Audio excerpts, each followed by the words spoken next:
സന്നിധി വന്നുചേർന്ന സഹോദരി സഹോദരന്മാർ, മാതാപിതാക്കൾ, കർത്താവ് ദാസൻ ദാസി എല്ലാവർക്കും തിരുനാമത്തിൽ കൂടി വന്നു.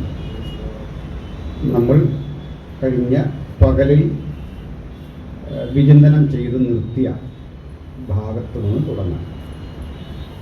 എന്നാൽ ഇന്ന് രാത്രി മാത്രമായി അല്ലെങ്കിൽ കഴിഞ്ഞ പകലിൽ വരാതെ പോയ ചിലരുള്ളതുകൊണ്ട് അതിൻ്റെ കണ്ടിന്യൂറ്റി നഷ്ടപ്പെടാതിരിക്കാൻ വേണ്ടിയിട്ട് നിങ്ങൾക്ക് ആ വിഷയത്തോടൊരു ബന്ധം വരേണ്ടതിന് വേണ്ടി ഞാൻ അതൊന്ന് ആവർത്തിക്കാം. തിരുവെഴുത്തിലെ ഏറ്റവും പ്രധാനപ്പെട്ട വിഷയം അല്ലെങ്കിൽ എന്താണ് ഈ ബൈബിൾ, അതിൻ്റെ ഉള്ളടക്കമുണ്ട്, തീമുണ്ട് എന്ന് ചോദിച്ചാൽ അത് കിങ്ഡം ഓഫ് ഗാഡ്, ദൈവരാജ്യമാണ് എന്ന് പറയും. ഏതനിൽ ആരംഭിച്ച ആ ദൈവരാജ്യ സിദ്ധാന്തം അത് വെളിപ്പാട് വരെ തുടരുന്നതായി കണ്ടു. ഏതനിൽ പറുദീസ നഷ്ടപ്പെട്ട മനുഷ്യൻ അതിന് പുറത്ത് ആയിപ്പോയപ്പോൾ അല്ലെങ്കിൽ ദൈവം അവനെ നിഷ്കാസിതനാക്കിയപ്പോൾ, പുറത്താക്കിയപ്പോൾ ആ മനുഷ്യന് തിരികെ വരാനുള്ള വഴി യേശു ക്രിസ്തുവിൻ്റെ പ്രായശ്ചിത്ത ബലിയാണെന്ന് വിശ്വാസത്താൽ ആര് യേശുവിനെ സ്വീകരിക്കുന്നുവോ അവർക്ക് വീണ്ടും ആ നഷ്ടപ്പെട്ട ജീവിത അനുഭവങ്ങളിലൂടെ പറുദീസയിലേക്ക് എത്താം എന്നുമാണ് ബൈബിൾ നൽകുന്ന സന്ദേശത്തിൻ്റെ ഉള്ളടക്കം. അതോട് ബന്ധപ്പെട്ട് സുപ്രധാനമായൊരു കാര്യം, ആ പാരഡൈസ് അല്ലെങ്കിൽ പറുദീസ പുനഃസ്ഥാപിക്കുന്നതിന് കാത്തിരിക്കുന്ന യേശുവിൻ്റെ അനുഗാമികളായ നമ്മൾ യേശുവിൻ്റെ പുനരാഗമനം വഴിയാണ് അതിന് തുടക്കം കുറിക്കുന്നതെന്നും അറിയാം. അല്ലെങ്കിൽ കർത്താവ് വാഗ്ദാനം ചെയ്ത ആ പറുദീസ നമുക്ക് തിരികെ ലഭിക്കുന്നത് എങ്ങനെയാണ്? യേശുവിൻ്റെ വരവോടുകൂടിയാണ്, ദ സെക്കൻഡ് കമ്മിങ്. ആ രണ്ടാം വരവുമായി ബന്ധപ്പെട്ട് ഉള്ള സംഭവ വികാസങ്ങൾ എന്തൊക്കെ എന്നതാണ് പരിശോധിക്കുന്നത്. അപ്പോൾ അതോട് ചേർത്ത് ചില കാര്യങ്ങൾ പറയാത്തതും പറയേണ്ടതുണ്ട്. 2000 വർഷം ആയി ക്രിസ്ത്യാനിറ്റി ഈ പ്രസംഗം തുടരുന്നു. ഇത്രയും കാലം പുരോഗതി കൈവരിച്ചിട്ടും നിങ്ങളെന്തേ യേശുക്രിസ്തു വരുമെന്ന് ചിന്തിക്കുന്നത്? അതൊരു അന്ധവിശ്വാസമല്ല. ഈ ചോദ്യം ഉരുത്തിരിയുന്ന മാനവ സമൂഹത്തിൻ്റെ മുമ്പിൽ ഞങ്ങൾക്കതിന് കൃത്യം മറുപടി. ആ മറുപടിയിൽ ഏറ്റവും ശ്രേഷ്ഠം ബൈബിൾ കാലത്തോട് പ്രവചിച്ച പ്രവചന സംഭവങ്ങൾ കൃത്യമായി നിറവേറിക്കൊണ്ടിരിക്കുന്നു എന്നതാണ്. യേശു പറഞ്ഞതെല്ലാം നിറവേറിക്കൊണ്ടിരിക്കുന്നെങ്കിൽ ഇനി നിറവേറാത്ത പ്രധാന കാര്യം അവിടെ ഇതുവരെയും വന്നിട്ടില്ല എന്നുള്ളതാണ്. ബാക്കി എല്ലാ വിഷയങ്ങളും നിറവേറിയെങ്കിൽ അതും നിറവേറാൻ സമയം സമാഗതം. എന്നാൽ അതോട് ബന്ധപ്പെട്ട് ചില കാര്യങ്ങൾ നിറവേറിക്കൊണ്ടിരിക്കുക അല്ലെങ്കിൽ അനുബന്ധ ലക്ഷണങ്ങൾ, things related to the second coming of our Lord or things to come, ഇത് നടന്നുകൊണ്ടിരിക്കുക. അപ്പോൾ അതിൻ്റെ ലക്ഷണങ്ങളാണ് ഇന്നത്തെ മിഡിൽ ഈസ്റ്റ് സംഭവങ്ങൾ പലതും. അത് വചനത്തിലൂടെ തന്നെ കൃത്യം വിശദീകരിക്കാനുണ്ട്. അതിന് വേണ്ട ഒരു മുഖവുരയാണ് നമ്മൾ ഇന്ന് പകലും രാത്രിയുമായി നിർവഹിക്കുന്നത്. മനസ്സിലായി കാണും എന്ന് കരുതുന്നു. ഇനി നമുക്ക് ആ വിഷയത്തിലേക്ക് കിടക്കാം. നമ്മൾ പകൽവേളയിൽ സൂചിപ്പിച്ചത് യേശുക്രിസ്തുവിൻ്റെ പുനരാഗമനം, the second coming of Christ, ഇതുമായി റിലേറ്റ് ചെയ്യപ്പെടുന്ന ഓൾഡ് ടെസ്റ്റമെന്റ് ബുക്സ് ഉണ്ട്, ന്യൂ ടെസ്റ്റമെന്റ് ബുക്സ് ഉണ്ട്. ഓൾഡ് ടെസ്റ്റമെന്റ് ബുക്സിൽ book of Isaiah,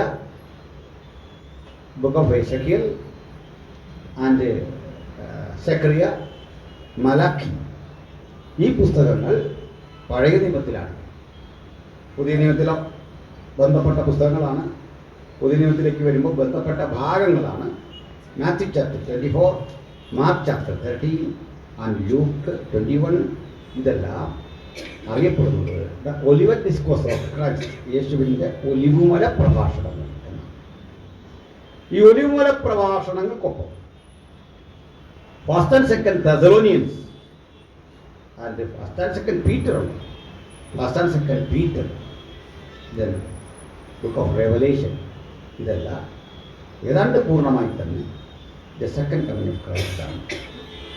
old Testament ഇതൊക്കെ പറയുമ്പോഴും ഏതാണ്ട് കോംപ്രിഹെൻസീവായി തന്നെ ഏതാണ്ട് ഒരു 80% യേശുവിൻ്റെ രണ്ടാം വരവിനെ പ്രതിപാദിക്കുന്ന അനുബന്ധ സംഭവങ്ങളെ പ്രതിപാദിക്കുന്ന പുസ്തകമാണ് ബുക്ക് ഓഫ് ഡാനിയൽ. ആ ഡാനിയലിന് 12 അധ്യായങ്ങളുണ്ട്. ആ 12 അധ്യായങ്ങളുടെ ടൈറ്റിൽസ്, സബ് ടൈറ്റിൽസും ടൈറ്റിൽസും ഒക്കെ ഞാൻ പറഞ്ഞു. അതിൽ ചാപ്റ്റർ 1 നമ്മൾ അല്പനേരം ഡിസ്കസ് ചെയ്തത്. ആ ചാപ്റ്റർ 1 ഒരു കാര്യമേ കാണുന്നുള്ളൂ, Israel's in Babylon or the Babylonian captivity of Israelites, the promised people, how they entered into the captivity of Babylon. Babylonian അടിമത്തത്തിലേക്ക് അവരെങ്ങനെയാണ് പ്രവേശിച്ചത്, ഇതാണ് പറഞ്ഞത്. സ്തോത്രം, ഹല്ലേലൂയ. നിങ്ങൾ എൻ്റെ മലയാളം ഒരു പ്രശ്നമാണെന്നൊക്കെ അറിഞ്ഞു. ഞങ്ങൾ ഈ എഴുത്ത് ഭാഷയിൽ ഉള്ള കാര്യങ്ങളുമൊക്കെ എഴുത്തും മാധ്യമപ്രവർത്തനമൊക്കെ ആയതുകൊണ്ട് അതിൻ്റേതായ ചില കാര്യങ്ങളുണ്ട്. കേരളത്തിൽ പ്രസംഗിക്കാനും എഴുതാനും ഒക്കെ അതിൻ്റെ ഒരു ശൈലിയുണ്ട്. അതുകൊണ്ട് അത് കൃത്രിമമായി ഉണ്ടാക്കിയെടുത്തൊരു ഭാഷയൊന്നുമല്ല. ആ ഒരു ശൈലി ചിലപ്പോൾ വന്നു പോകും. അപ്പോൾ അറിയാൻ പാടില്ലെങ്കിൽ അത് പറഞ്ഞാൽ ഞാൻ കുറേ കാര്യങ്ങൾ അതുപോലെ ലഘൂകരിച്ച് പറയാം. നിങ്ങൾക്ക് ചോദ്യങ്ങളാകാം, അതിനൊന്നും കുഴപ്പമില്ല. ചോദ്യങ്ങൾ ഇത് കഴിഞ്ഞുമാകാം, ഏത് ടൈമിലുമാകാം, പ്രശ്നമില്ല. സന്തോഷമല്ലേ? ശരി. അപ്പോൾ നമുക്ക് പകൽ പറഞ്ഞ പേര് ബാബിലോൺ എന്താണ് എന്ന് പറഞ്ഞു. ആ ലാൻഡിനെ പറ്റിയാണ് ഞാൻ പറഞ്ഞത്. Or the historicity of the land of Babylon. ബാബിലോണിൻ്റെ മറ്റൊരു പേര് പറഞ്ഞത് എന്താണ്? Mesopotamia. Mesopotamia is the one of the ancient names of Babylon. Actually Mesopotamia is a civilisation, ആണ് ഏൻഷ്യന്റ് സിവിലൈസേഷൻ. ഇതൊരു പൗരാണികമായ സംസ്കാരമാണ്. ഒരുപക്ഷെ ലോകത്തിലെ തന്നെ ഏറ്റവും പൗരാണികം, ഏറ്റവും ഏൻഷ്യന്റ് എന്ന് പറയുന്ന കൾച്ചർ, സിവിലൈസേഷൻ, അത് ബാബിലോണിയനാണ്. അപ്പോൾ ഈ ബാബിലോണിയൻ കൾച്ചറിൻ്റെ അല്ലെങ്കിൽ സിവിലൈസേഷൻ്റെ സംഭാവനകളായി ചിലത് ഞാൻ പറഞ്ഞു.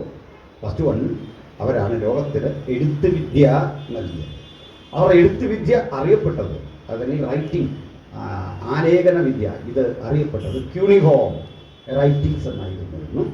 അവർ കളിമൺ ഫലകങ്ങളെ എഴുതാൻ ഉപയോഗിച്ചെന്നും ക്ലേ ടാബ്ലറ്റ്സ് എന്നറിയപ്പെട്ടെന്നും ആ ടാബ്ലറ്റുകൾ ഇന്നും നമ്മുടെ ആർക്കിയോളജിസ്റ്റുകൾ എക്സ്കവേഷൻസ് നടത്തി ഈ പ്രദേശങ്ങളിൽ നിന്നൊക്കെ കളക്ട് ചെയ്യുന്നു എന്നൊക്കെയുള്ള കാര്യങ്ങൾ പറഞ്ഞു. ഇതെല്ലാം വളരെ ഒന്ന് പറഞ്ഞത് ഞാൻ പുതുതായി വന്നവർക്ക് വേണ്ടിയും ഒന്ന് ആവർത്തിച്ചു എന്ന്. ശരി. അപ്പോൾ ഈ കൂടെ മറ്റൊന്നോടെ പറഞ്ഞിരുന്നു, ഈ സ്ഥലം വളരെ അട്രാക്റ്റീവാണ്, വളരെ അധികം ശ്രദ്ധേയമായ ഒന്നാണ്. ഈ സ്ഥലത്തിൻ്റെ ചരിത്രം കൂടാതെ നിങ്ങൾക്ക് ലോകചരിത്രം പഠിക്കാനാവില്ല. ഇത് ബൈബിൾ പഠിക്കാനും ഖുർആൻ പഠിക്കാനും ഒക്കെ ശ്രമിക്കുന്നവർക്ക് ഇത് കൂടാതെ പറ്റില്ല. ഓൾഡ് ടെസ്റ്റമെൻ്റോ ന്യൂ ടെസ്റ്റമെൻ്റോ ഖുർആനോ ഇസ്ലാമോ ഇതൊന്നും ഇത് കൂടാതെ പഠിക്കാൻ പറ്റില്ല. എന്താ അങ്ങനെ പറയാൻ കാരണം? ഈ വിശ്വാസധാരകളെ പൊതുവെ പറയുന്നത് സെമിറ്റിക് എന്നാണ്. സെമിറ്റിക് അല്ലേ? ഈ സെമിറ്റിക് എന്ന പദം കേട്ടിട്ടുണ്ടല്ലോ അല്ലേ? സെമിറ്റിക് നമ്മൾ പറയില്ലേ, സെമിറ്റിക് കൾച്ചർ, സെമിറ്റിക് എങ്ങനെയാണ് ഉണ്ടായത്? ഫ്രം ഗോഡ്സ് വേർഡ് അല്ലേ? ഷേമിൻ്റെയും ഹാമിൻ്റെയും യാവേത്തിൻ്റെയും മക്കളെ അതിൻ്റെ പേരിൽ അറിയപ്പെട്ടു. സേമിൻ്റെ മക്കളാണ് സെമിറ്റിക്സ് അല്ലേ? ആൻഡ് ഹാമിൻ്റെ മക്കൾ ഹമിറ്റിക്സ്. യാവേത്തിൻ്റെ വ്യത്യാസമുണ്ട്. ഇൻഡോ യൂറോപ്യൻ എന്നറിയപ്പെടും. നമുക്ക് വേണം യാവറ്റിക്സ് എന്നും പറയാം. ഇൻഡോ യൂറോപ്യൻ, ഇത് കേട്ടിട്ടുണ്ട് ഇപ്പോൾ അല്ലേ? ഇൻഡോ യൂറോപ്യൻ, ആ പേരിൽ തന്നെ ഇത് ആരാണെന്നൊക്കെ ഉണ്ട്. അതൊക്കെ സമയം പോലൊക്കെ ഡിസ്കസ് ചെയ്യാം. സെമിറ്റിക് പീപ്പിൾസ് സെറ്റിൽ ചെയ്തത് മിഡിൽ ഈസ്റ്റിലാണ് പ്രധാനമായിട്ടും. അപ്പോൾ ഇത് ഉണ്ടായി വന്ന ആ കൾച്ചറും സിവിലൈസേഷനും ഒക്കെ ഇന്നൊരാൾക്ക് പഠിക്കണമെങ്കിലും they must know the history of Babylon or the Mesopotamian history and its cultural background and everything. ഇത് പിറവി കൊള്ളുന്നത്, ലോകത്തിലെ എല്ലാ സംസ്കാരങ്ങളും പിറവി കൊള്ളുന്നത് ഏതെങ്കിലും നദിയുടെ തീരത്താണെന്ന് നമുക്കറിയാം. ബാങ്ക് ഓഫ് റിവേഴ്സിലാണ് കൾച്ചേഴ്സ് എല്ലാം തന്നെ രൂപപ്പെടുന്നത്. എന്നിട്ട് സ്വർഗീയ സംസ്കാരം പോലും ഒരു നദീതീരത്താണ് അല്ലേ. മനോഹരമായ പുതിയ ഒരു നദിയുണ്ട്. നദിക്ക് അക്കരെ ഇക്കരയുമായിട്ടാണ് അതും വിഭജിക്കപ്പെട്ട് കിടക്കുന്നത്. അപ്പോൾ ഇങ്ങനെയുള്ള ഏൻഷ്യൻ്റ് കൾച്ചറുകളിൽ ഏറ്റവും പ്രധാനം എന്ന് പറയുന്ന മെസപ്പൊട്ടേമിയ. അപ്പോൾ ഈ മെസപ്പൊട്ടേമിയൻ സംസ്കാരത്തെ കുറിച്ച് പറഞ്ഞപ്പോൾ ഞാൻ 2 നദികളെപ്പറ്റി പറഞ്ഞു. ഓർമ്മയുണ്ടോ? Euphrates and Tigris. അപ്പോൾ യൂഫ്രട്ടീസ് ആരംഭിക്കുന്നത് എവിടെ നിന്നാന്ന് പറഞ്ഞത്? ഇന്നത്തെ റഷ്യയുടെ അതിർത്തി പ്രദേശത്ത് അർമീനിയയിലെ വാൻ തടാകത്തിൽ നിന്നാണ് അത് ആരംഭിക്കുന്നത്. Origin of Tigris is from lake van of Armenia, the border of modern Russia. അവിടെ നിന്നാണ്. അപ്പോൾ ഇവിടുന്ന് ആരംഭിച്ച് ഇവിടെ ചെല്ലും പേർഷ്യൻ ഗൾഫിൽ അത് ചെന്ന് പതിക്കും. അതിൻ്റെ ദൈർഘ്യം ഏതാണ്ട് 2300 2300 കിലോമീറ്റേഴ്സാണ്. 2300 കിലോമീറ്റർ. ഇനിയും 2300 കിലോമീറ്ററോളം ദൂരം യാത്ര ഒഴുകി യൂഫ്രട്ടീസ് നദി കടലിൽ ചേരുന്ന പേർഷ്യൻ ഉൾക്കടലിൽ ചേരുന്നതിൻ്റെ 45 മൈൽ പിന്നിൽ വെച്ച് ഈ നദിയോട് ടൈഗ്രീസ് ചേരുന്നു. ടൈഗ്രീസ് ആരംഭിക്കുന്നത് എവിടുന്നാണ്? അരാരത്ത് പർവ്വതനിരകളിൽ നിന്നാണ്. അപ്പോൾ ഇന്നും ഈ ടൈഗ്രീസ് നദി കാണാം. എൻ്റെ ഒരു സുഹൃത്ത് കഴിഞ്ഞ ദിവസം ഈ സ്ഥലങ്ങളിലൊക്കെ പോയി. അപ്പോൾ എൻ്റെ ഫോട്ടോ ഒക്കെ അയച്ചെന്നപ്പോൾ ഞാൻ എൻ്റെ കുറേ പ്രസംഗങ്ങളെ ലിങ്ക് ഇട്ട് കൊടുത്തു. എന്നിട്ട് എന്നോട് പറഞ്ഞു, വെച്ചാൽ അതെല്ലാം കണ്ടപ്പോൾ വലിയ സന്തോഷം തോന്നി. ഇതെല്ലാം കേട്ടിട്ട് ആ സ്ഥലം വഴിയൊക്കെ നടക്കാൻ പറ്റുന്നത് വലിയൊരു ഭാഗ്യമാണ്, വലിയൊരു സന്തോഷമാണ്. വലിയ ഒത്തിരി കഥകൾ, ഒത്തിരി സംഭവങ്ങളുണ്ട്. നിങ്ങൾക്കൊക്കെ ഇവിടെ പോകാനൊരു അവസരം കിട്ടുകയാണെങ്കിൽ തീർച്ചയായിട്ടും പോകണം. അവസരം കിട്ടുക എന്ന് പറഞ്ഞാൽ ഇനി പൈസ ഇല്ലെങ്കിൽ ലോൺ എടുത്തെങ്കിൽ ഇതിലേക്ക് തന്നെ പോകണം. ലോൺ എടുക്കാൻ ബുദ്ധിമുട്ടാണെങ്കിൽ ഉള്ള സ്ഥലം വിറ്റിട്ടാണെങ്കിലും ഈ വഴിക്കൊന്ന് പോയി. ഇതൊന്നും ആരും പറഞ്ഞു തരുന്ന കാര്യങ്ങളല്ല. ഇന്നുവരെ ഒരു വാസ്തും ഇങ്ങനെ ഒരു ഉപദേശം പറഞ്ഞു തന്നിട്ടുണ്ടോ? ഞാൻ നിങ്ങളുടെ സ്നേഹമുള്ളതുകൊണ്ട് പറയുന്നത്. ഒരു ജീവിതം ഈ ഭൂമിയിലുള്ളൂ. ഞാൻ ഇങ്ങനെ കൊണ്ടത്തി എന്നപ്പോലും ഒരു പയ്യനോട് പറഞ്ഞു, പെട്ടെന്ന് കല്യാണം കഴിക്കണം, കർത്താവ് വരാറായിരുന്നു. ഞാൻ വരിട്ടോ ചങ്ങാണ്ട് വിളി. ഞാൻ ഒന്നും സാരമില്ല, കർത്താവ് വരാറായിരുന്നു. നിങ്ങൾക്ക് പിന്നെ ഒരു നഷ്ടബോധം സ്വർഗത്തിൽ നിന്നുകൊണ്ട് വരാതിരിക്കാം എന്ന് പറഞ്ഞപോലെ എങ്ങനെയും നമുക്ക് ഈ സ്ഥലങ്ങളൊക്കെ കാണാൻ ഒത്തിരി ഉണ്ട്. ഒത്തിരി കഥകൾ ഇതുമായി ബന്ധപ്പെട്ടുണ്ട്. അതൊക്കെ നമുക്ക് ക്രമാനുഗതമായിട്ട് ചർച്ച ചെയ്യാം. ശ്രദ്ധിച്ചിരിക്കണേ. അപ്പോൾ വേറെന്ന് പറഞ്ഞത് ഇവിടെ വരെ നമ്മൾ പറഞ്ഞു അല്ലേ. ഇതിൻ്റെ ഈ രാജ്യത്ത് മൊത്തം പറയുന്ന പേരാണ് മെസപ്പൊട്ടേമിയ. മെസപ്പൊട്ടേമിയ എന്ന പദത്തിൻ്റെ അർത്ഥം എന്താണ്? പ്ലേസ് ബിറ്റ്വീൻ 2 rivers ആണ്. 2 നദികൾക്കിടയിലുള്ള സ്ഥലം. അപ്പോൾ ഈ സമതല പ്രദേശത്തെ അറിയപ്പെട്ടതാണ് യൂഫ്രട്ടീസ് അല്ലെങ്കിൽ മെസപ്പൊട്ടേമിയൻ മേഖല എന്നറിയപ്പെട്ടത്. ഇത് പറയാൻ കാരണം വെളിപ്പാട് ദിവസമൊക്കെ നമ്മൾ ഡിസ്കസ് ചെയ്യാൻ പോവാണ്. അപ്പോഴല്ലേ ഇത് വേണം. കാരണം വെളിപ്പാട് ദിവസം പറയാണ്, 6ാമത്തവൻ തൻ്റെ കാഹളമൂതി. അപ്പോൾ യൂഫ്രട്ടീസ് നദീതടത്തിൽ ബന്ധിച്ചിരിക്കുന്ന 4 ദൂതന്മാരെ അഴിച്ചുവിടുക എന്നൊരു ശബ്ദം ഞാൻ കേട്ടു. അപ്പോൾ അവിടെ എന്തോ വിഷയമുണ്ട്. വീണ്ടും 6ാമത്തവൻ തൻ്റെ കലശം യൂഫ്രട്ടീസ് നദിയിൽ ഒഴിച്ചു. അപ്പോൾ കിഴക്ക് നിന്ന് വരുന്ന രാജാക്കന്മാർക്ക് വഴിയൊരുക്കേണ്ടതിന് യൂഫ്രട്ടീസിലെ വെള്ളം മാറ്റി. നമ്മൾ യൂഫ്രട്ടീസ് സ്ഥലത്തുനിന്ന് കിഴക്കോട്ട് നോക്കുക, നിങ്ങൾക്കൊരു സ്ഥലങ്ങൾ കാണാം. ഇന്ത്യയും റഷ്യയും ചൈനയും ഇറാനും ഒക്കെ ഉൾക്കൊള്ളുന്ന ഒരു ഭൂപ്രദേശം കാണാം. അപ്പോൾ ഇന്ത്യയും റഷ്യയും ചൈനയും ഒക്കെ ഉൾക്കൊള്ളുന്ന ഇവിടെ നിന്നുള്ള രാജാക്കന്മാർ എന്തിനാണാവോ വെള്ളം വറ്റിച്ച് യൂഫ്രട്ടീസ് നദിയിലൂടെ കടന്നു പോകുന്നത് എന്ന് നമുക്ക് ചിന്തിക്കാൻ കഴിയണമെങ്കിൽ ഈ അനുബന്ധമായി ഇന്ന് പറയുന്ന കാര്യങ്ങൾ വളരെ സുപ്രധാനമാണ് എന്ന് മനസ്സിലാക്കിയിരിക്കണം. ഓക്കെ. കാരണം ഈ ബൈബിൾ ക്ലാസ് എന്ന് പറഞ്ഞു കഴിഞ്ഞാൽ ആളുകൾ വേറെ ചില കാര്യങ്ങളൊക്കെ മനസ്സിലാക്കി വെച്ചിരിക്കുന്നത്.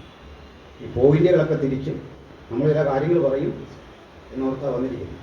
അപ്പം ബൈബിളിൽ ഒരു 7 വാക്യം എടുത്തിട്ട് ഇപ്പോൾ ഒരാൾ പ്രതിവാസന ഒരിക്കൽ പ്രസംഗിച്ചു, ഞാൻ ഇന്ന് സംസാരിക്കാൻ പോകുന്ന വിഷയം കീറി എന്നുള്ളതാണ്. കീറി എന്ന് പറഞ്ഞാൽ പുരോഹിതൻ വസ്ത്രം കീറി, ദേവാലയത്തിലെ തിരശ്ശീല കീറി, അബ്രഹാം വിറക് കീറിയ 3 യാഥാർത്ഥ്യങ്ങൾ. 1 വിറക്, 2 വസ്ത്രം, 3 വേറാൾ പറഞ്ഞു തിരുവെഴുത്തിലെ 3 മറിയമാരാണ് നമ്മുടെ ചർച്ചാ വിഷയം. ആ മറിയ, ഈ മറിയ, മറ്റേ മറിയ. ഈ പഴയ പ്രസംഗക്കുറിപ്പെല്ലാം എടുത്താൽ ഇങ്ങനെയാണ് കാണുന്നത്. അത് തെറ്റാണെന്നൊന്നുമല്ല. ഇത് വെച്ചാണ് നമ്മൾ ആഴ്ചകളോളം ക്ലാസ്സുമൊക്കെ പഠിച്ചു കൊണ്ട് അല്ലേ, ഒരു ചാർട്ടുമൊക്കെ വലിച്ചു കെട്ടി സമാധാനത്തിൻ്റെ ഒരു പടമൊക്കെ ഇട്ടിട്ട് അതിനകത്തെ ഓരോ കാര്യങ്ങൾ കാണിച്ച് അതിനകത്തൊരു കാര്യങ്ങളുണ്ട്. തിരിച്ച് നമ്മുടെ ചോദ്യമൊന്നും എടുക്കുകയല്ലേ അല്ലേ. പിന്നെന്താ പ്രതിരൂപ സ്വരൂപങ്ങൾ. അബ്രഹാം നിഴലാണ്, ഇസഹാക്ക് ഉരുളാണെന്നോ. അപ്പോൾ നമ്മൾ ഇത് എങ്ങനെയായി ഇവർ രണ്ടും പോലും ഇത് അറിഞ്ഞിട്ടില്ല ഇതുവരെ. രൂത്ത് സഭയെ കാണിക്കും, ബോവസ് യേശുവിനെ കാണിക്കും. ഈ വിവരം ബോവസ് ഇതുവരെ അറിഞ്ഞിട്ടില്ല, യേശു നമ്മളോട് പറഞ്ഞിട്ടില്ല. പൗലോസ് ഇവിടെ ഒരു ലേഖനത്തിലും പറയുന്നില്ല, പത്രോസ് ഇതൊന്നും പറഞ്ഞിട്ടില്ല. ഹോൾ ബൈബിളിലൂടെ സഞ്ചരിച്ചാൽ ഒരു ചെറിയ പരാമർശം പോലും ഇല്ല. ഇന്ന് ആരാ പറഞ്ഞേ? അപ്പച്ചൻ പറഞ്ഞാ കൊണ്ട് നമുക്ക് വിട്ടുകളയാൻ. കാരണം അന്ന് ഭാവി രക്ഷിക്കപ്പെട്ടല്ലോ കൊണ്ട് അല്ലേ. പിണക്കമുണ്ടോ ഇത് പറഞ്ഞതിൽ? ഇറങ്ങിയിട്ട് കാര്യമില്ല.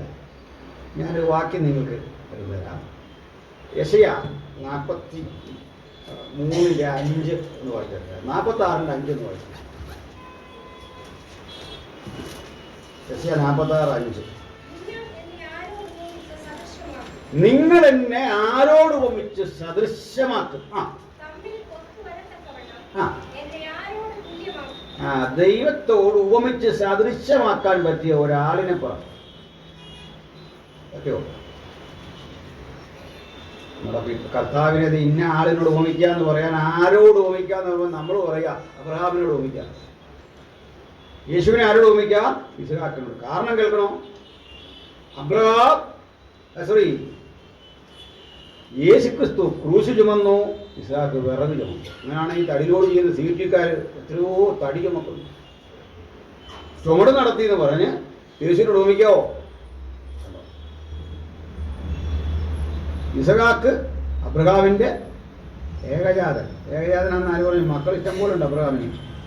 കെതുറയിൽ മക്കളുണ്ട്. ആക്കൊക്കെ സന്തതിയായിരിക്കും അല്ലേ ഇത്. അപ്പോൾ ബൈബിളിൽ ചില കാര്യങ്ങൾ ഇത് പറയുന്നു, 7 പറയുന്നുണ്ട് ഉപമകൾ. ഉദാഹരണം, നമ്മുടെ പെസഹ കുഞ്ഞാട് മറക്കപ്പെട്ടിരിക്കുന്നു, ക്രിസ്തു തന്നെ. അങ്ങനെ പറഞ്ഞാൽ നമ്മൾ വിശ്വസിക്കണം. Because Bible says. ബൈബിൾ പറഞ്ഞു കഴിഞ്ഞാൽ പിന്നെ അതിൽ അപ്പീലില്ല.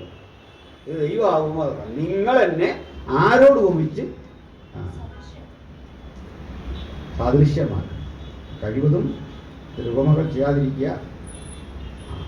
കസേരകളിൽ പുറകെ പിന്നിൽ ഇരിക്കാനാ പദ്ധതി എങ്കിൽ ഒന്നും കേൾക്കാതെ ലാസ്റ്റ് എൻ്റെ തൊണ്ട നശിപ്പിക്കാനാ പദ്ധതിയെങ്കിൽ അത് വിലപ്പോകത്തില്ല. മകളെ, ഇന്ന് രാത്രി നിന്നോട് സംസാരിക്കുന്നു ഞാനെന്നറിഞ്ഞില്ല. ഇപ്പോൾ വന്ന മക്കളോടാ പറഞ്ഞേ, ഫ്രണ്ടിരുന്നാൽ കേൾക്കാം. അല്പം കൂടെ കേൾക്കത്തില്ലേ? ഒരു കൊച്ചുമോൻ പുതുതായിട്ടുണ്ടല്ലോ, ഉണ്ടല്ലേ? പകലുണ്ടായിരുന്നോ? പകലിവിടെ ഉണ്ടായിരുന്നോ? ഇല്ല. മോനെ ഒരു സ്റ്റെപ്പോടെ പുറകിലിരുന്നേ. മോനെ ചില ആവശ്യമില്ല. ഇപ്പോൾ ചില ചിന്തകൾ കയറി വരുന്നുണ്ട് മോനോട് പറയാൻ. അവൻ ആ കുരിശും വഹിച്ചുകൊണ്ടാണ് വന്നേക്കുന്നത് നെഞ്ചിൽ.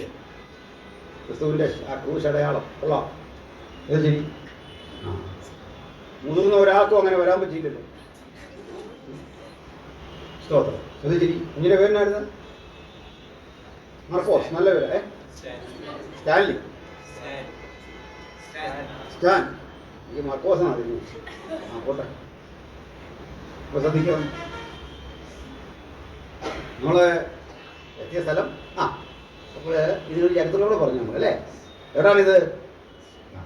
അപ്പോൾ അതിന് ബൈബിളിൽ നിന്നുള്ളൊരു ചരിത്രമാണ് നമ്മൾ മുമ്പേ എടുത്തത്. അവിടെ ഒരാൾ ഈ മെസപ്പൊട്ടേമിയ എന്ന രാജ്യം ഭരിച്ചു. ലോകത്തിലെ തന്നെ ആദ്യത്തെ കിങ്ഡം ആൻഡ് ഹ്യൂമൻ അഡ്മിനിസ്ട്രേഷൻ അവിടെയാണ് ഉണ്ടായത്. ഒരു മനുഷ്യൻ ഭരിച്ച ആദ്യത്തെ തെളിവ് നമുക്ക് കിട്ടുന്നത് ഇവിടുന്ന മെസപ്പൊട്ടേമിയ. ആരവിടെ ഭരിച്ചേ?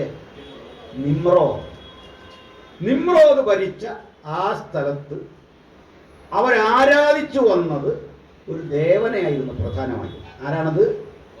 ബാൽ. ബാൽ എന്ന പദത്തിൻ്റെ ഒരു അർത്ഥം ഞാൻ പറഞ്ഞു. ഹസ്ബൻഡ്, ഭർത്താവ്. ബാലിൻ്റെ പത്നിയായിരുന്നു അശേര. അപ്പോൾ ഇതെല്ലാം പറഞ്ഞു. നിരവധി ദൈവങ്ങളെ പിൽക്കാലത്ത് ബാബിലോണിയർ ആരാധിച്ചിരുന്നു. അപ്പോൾ ഈ സ്ഥലത്തെക്കുറിച്ചുള്ള ചരിത്രം ഉൽപ്പത്തി 10-ാം അധ്യായത്തിൽ കിടപ്പുണ്ടെന്നും ആ സ്ഥലത്ത് നിന്ന് മനുഷ്യൻ ആദ്യമായി ഒരു കോട്ട കെട്ടിപ്പൊക്കിയെന്നും അങ്ങനെ ദൈവസന്നിധിയിൽ ആദ്യമായി ദൈവത്തോട് മറുതലിക്കാനും ദൈവപ്രവൃത്തിക്കെതിരെ ബദലുകൾ സൃഷ്ടിക്കാനും ശ്രമിച്ച മനുഷ്യനാണ് നിമ്രോദെന്നും ഞാൻ പറഞ്ഞു. അതുവരെ ബൈബിൾ സ്റ്റാൻഡേർഡായിട്ടാണ് കാര്യങ്ങൾ പറഞ്ഞതെങ്കിൽ ഒരു വേള നമുക്ക് ബൈബിളിന് പുറത്തിറങ്ങി കാര്യങ്ങൾ പറയാൻ പോകാം. ശ്രദ്ധിക്കണം, ബൈബിളിന് പുറത്തിറങ്ങി എന്ന് പറഞ്ഞാൽ നമ്മളിതെല്ലാം വെച്ചിട്ട് പോകാമെന്നല്ല. സാഹിബ് എന്നോട് പറഞ്ഞു, now I am standing on the point. പരിഭാഷപ്പെടുത്തി അവിടെ മലയാളി പറഞ്ഞു, സാഹിബ് ഇപ്പോൾ മുനയിലാണ് നിൽക്കുന്ന ദൈവമക്കളെ, മുനയിൽ. കാരണം എന്താ?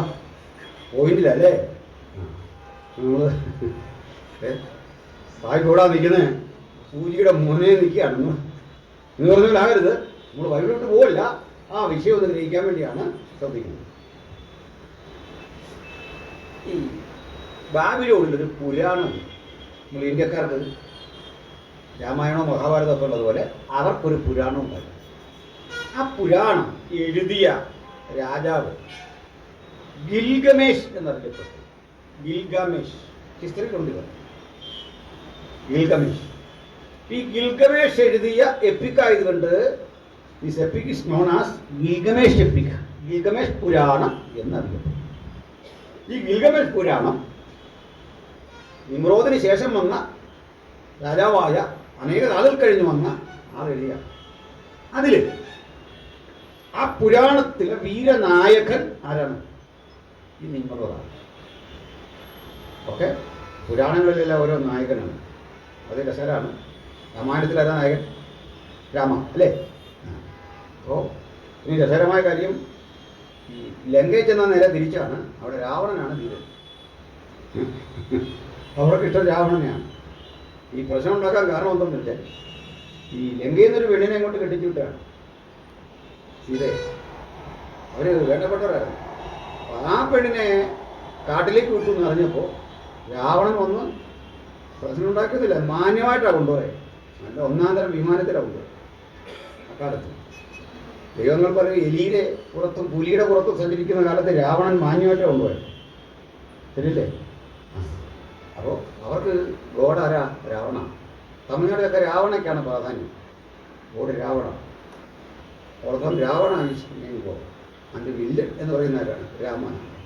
അപ്പോൾ ഇതുപോലെ ഈ ഗിൽഗമേഷ് പുരാണത്തിലെ വീര സാഹസിക നായകനാണ് ആരാ? നിമ്രോദ്. ഈ നിമ്രോദ് ബഹുദൈവ ആരാധന ശക്തിപ്പെടുത്തി. അപ്പോൾ നിമ്രോദിൻ്റെ ഭാര്യയുടെ പേര് സെമിറാമിസ് എന്നായി. സെമിറാമിസ്. ഇവർ പറഞ്ഞു, if anyone wanted to worship Baal, let them give honor and adoration to me and Semiramis. ഒരാൾ ബാലിനെ ആരാധിക്കണമെങ്കിൽ നിങ്ങൾ എന്നെ ആരാധിച്ചാൽ മതി. Because I am representing God. Baal means ഈ സൂര്യൻ. ഓക്കെ, സൺഗോഡായ ബാലിനെ ആരാധിക്കാൻ നിങ്ങൾ ഇഷ്ടപ്പെടുന്നെങ്കിൽ ആ ബാലിൻ്റെ പ്രീസ്റ്റും റെപ്രസെൻറ്റേറ്റീവും എല്ലാം ഞാനാണ്. അങ്ങനെ ഈ ചക്രവർത്തി ആരാധന ശക്തിപ്പെട്ടു. അതിൽ നിന്നാണ് പിൽക്കാലത്ത് ഈ രാജാക്കന്മാരെയൊക്കെ തമ്പുരാൻ, തിരുമനസ്സെന്നൊക്കെ വിളിക്കുന്ന ഈ പദം ഉണ്ടായത്. ഫറവോ, ആ പദത്തിൻ്റെ അർത്ഥം എന്താ അറിയില്ലേ? The great household. അതിനെതിരെ നമ്മുടെ 84 സങ്കീർത്തനം. ഫറവോ എന്ന പദത്തിൻ്റെ അർത്ഥം എന്താ? The great household. അതിനെതിരെ 54 സങ്കീർത്തനം, സൈന്യങ്ങളുടെ യഹോവേ, you are the great household. തിരുനിവാസം എത്ര മനോഹരം. നമ്മൾ വിളിച്ചതിന് ബദലുകളാണ്. ബൈബിളിലെല്ലാം അങ്ങനത്തെ രീതി കാണാം. നമുക്ക് എല്ലാ രാജാക്കന്മാരെയും ബഹുമാനമാണ്, പക്ഷേ ആദരവും ബഹുമാനമുണ്ട്, പക്ഷെ ആരാധനയില്ല. ആരാധന ഒരുവന് മാത്രം, സർവശക്തന് മാത്രം. ദിസ് ഈസ് ദ യുണീക്നെസ് ആ ഡിവോർഡേഴ്സ് ഓഫ് ക്രിസ്ത്യാനിറ്റി ആൻഡ് ജുഡായിസം. ജുഡായിസവും ക്രിസ്ത്യാനിറ്റിയും മാത്രമാണ് ഒൺലി അൾട്ടിമേറ്റ് ഗോഡിനെ വർഷിപ്പ് ചെയ്യുന്ന കൾച്ചർ ലോകത്ത് കൊണ്ടുവന്നിട്ടുള്ളത്. ആ രീതിയുമെല്ലാം കൊണ്ടുവന്നിട്ടുള്ളത്. ആ തിയോളജിയിലാണ് അതിൻ്റെ സ്റ്റാൻഡ് അടിയുറച്ചു നിൽക്കുന്നത്. അപ്പോൾ നമ്മൾ ആ സർവശക്തനെ മാത്രമേ ആരാധിക്കൂ എന്നുള്ളതാണ്. സ്തോത്രം. ഇനി കാലം കൂടെ കഴിഞ്ഞപ്പോൾ നിമ്രോദ് കൊല്ലപ്പെടും. വെറുതെ കൊല്ലപ്പെടുകയല്ല, അയാളെ വെട്ടി തുണ്ടം തുണ്ടമാക്കി പലയിടത്ത് ഈ മാംസം കൊടുത്തയച്ചു. അയാൾ മരിച്ചു എന്നറിഞ്ഞ് നാട്ടിലെ സ്ത്രീകൾ കരയാൻ തുടങ്ങി. മൊത്തം പേര്. എന്താ കാര്യം? ബാലാരാണ്? ഫോർ ദം ഹസ്ബൻഡാണ്. മനസ്സിലായല്ലോ? അതുകൊണ്ട് സ്ത്രീകൾ കരയാൻ തുടങ്ങി. എവിടെയോ ഒരാൾ മരിക്കുമെന്ന് പറഞ്ഞ് സ്ത്രീകൾ കരയേണ്ട കാര്യമൊന്നുമില്ല. സത്യം പറഞ്ഞു അങ്ങനെ കരഞ്ഞു. ഞാനീ പൂനെ നിൽക്കുമ്പോൾ ഓർക്കുന്നൊരു കാര്യമുണ്ട്. പണ്ട് ഡൽഹി പ്രഭുവിൻ്റെ കാലത്ത് സതി നിരോധിച്ചു. സതി അങ്ങ് ഈ പൂനെ തെരുവീതിയിലൂടെ ഈ നഗരത്തെ മുഴുവൻ സംഭിപ്പിച്ചുകൊണ്ട് 75,000 സ്ത്രീകൾ സമരം നടത്തി. ആർക്കെതിരെയാ? ഡൽഹി പ്രഭുവിനെതിരെ. ഞങ്ങൾക്ക് സതി വേണം. ഇയാൾക്കെന്നാ ചെയ്തോ? ഞങ്ങൾക്ക് താല്പര്യം അത് ചാടി മരിക്കാൻ ഇരിക്കാത്തത്. ആ നാട്ടിലാണ് നമ്മളിന്നിവിടെ നിൽക്കുന്നില്ലേ? എന്നിട്ട് സായിപ്പിനൊരു നിശ്ചയദാർഢ്യം ഉണ്ടായിരുന്നു. തീരുമാനിച്ചാൽ ഇന്ന് പോകാൻ അങ്ങനെ അല്ലേ? ആ തീരുമാനിച്ചാൽ അത് കോർട്ടിലൊരു രീതിയുണ്ട്. കോടതിക്ക് ഈ കോടതി പത്രം വായിച്ചിട്ടില്ല ഉത്തരവിടുന്നു. നമ്മളെ ഇവിടെ അഭിപ്രായപ്പെടുന്ന അന്തിച്ചർച്ചയ്ക്ക് ഇരിക്കുന്നു എന്ന് പറഞ്ഞു കേട്ട് കോടതി ഉത്തരവിടത്തില്ല. കോടതിക്ക് വികാരപരമായ ഭാഷയൊന്നും കേൾക്കണ്ട, കണ്ണീരും കാണണ്ട. കോടതിക്ക് ഇത്രേ ഉള്ളൂ, ഇത് സബ്സ്റ്റാൻഷ്യൽ എവിഡൻസസ്. നമുക്ക് ഏറ്റവും കൃത്യമായ തെളിവ് അങ്ങോട്ട് കൊടുത്താൽ, നോട്ട് ഇൻഫർമേഷൻ. ഇൻഫർമേഷൻ വേണ്ട കോടതിക്ക്, അത് പോലീസിന് കൊടുക്കാം. ഇൻഫർമേഷൻ സാറേ ഞാനിങ്ങനെ കണ്ട കേട്ടോ, ഇവനങ്ങോട്ട് പോകുന്ന കണ്ട, അതിന് പറയുന്നവരാ ഇൻഫർമേഷൻ. ആ ഇൻഫർമേഷൻ വെച്ചിട്ട് ഇൻഫർമേഷനെ തെളിവുകളാക്കി മാറ്റാനാണ് പോലീസ് നിൽക്കുന്നത്. ആ തെളിവ് കൊണ്ട് കോർട്ടിന് കൊടുക്കുമ്പോൾ കോർട്ടിന് ബോധ്യപ്പെട്ടാൽ ഒരു വിധി. ജഡ്ജിമാർക്ക് ഒരു പരിശീലനം ഉണ്ട്, എന്താണെന്നറിയില്ല. ഒരു വിധി നിങ്ങൾ ഇടുക വഴി അതിൻ്റെ പ്രത്യാഘാതമായി ആകാശം ഇടിഞ്ഞ് വീണാലും വിധി ഇട്ടിരിക്കണം. ആകാശം ഇടിഞ്ഞ് വീണോട്ടെന്ന് രണ്ടാമത്തെ കാര്യം. നിങ്ങൾക്ക് നീതിയുക്തമായൊരു കാര്യം തീരുമാനിക്കാൻ മനസാക്ഷിക്ക് ഉറപ്പുണ്ടെങ്കിൽ വിധി ഇട്ടിരിക്കണം. രണ്ടാമത്തെ കാര്യം. ഇനി അത് തെറ്റായിപ്പോയെന്ന് കുട്ടികൾ ഇട്ട വിധി ഒന്നും വരാനില്ല, ജഡ്ജിക്കൊന്നും വരാനില്ല. നീ വേണേൽ മേൽക്കോടതി പോകണം, ജഡ്ജിയുടെ നിലയെല്ലാം പറ്റുക. മേൽക്കോടതി പരിശോധിച്ച് അത് സ്ഥിരീകരിക്കുകയോ തള്ളുകയോ. അപ്പോൾ ഈ തള്ളിക്കഴിയുമ്പോൾ മറ്റേ ജഡ്ജിയുടെ പരിശോധന മോശമാണെങ്കിൽ മേൽക്കോടതി ശാസിക്കും, അയാളുടെ പ്രമോഷനെ ബാധിക്കും. കാരണം സത്യസന്ധമായിരിക്കണം.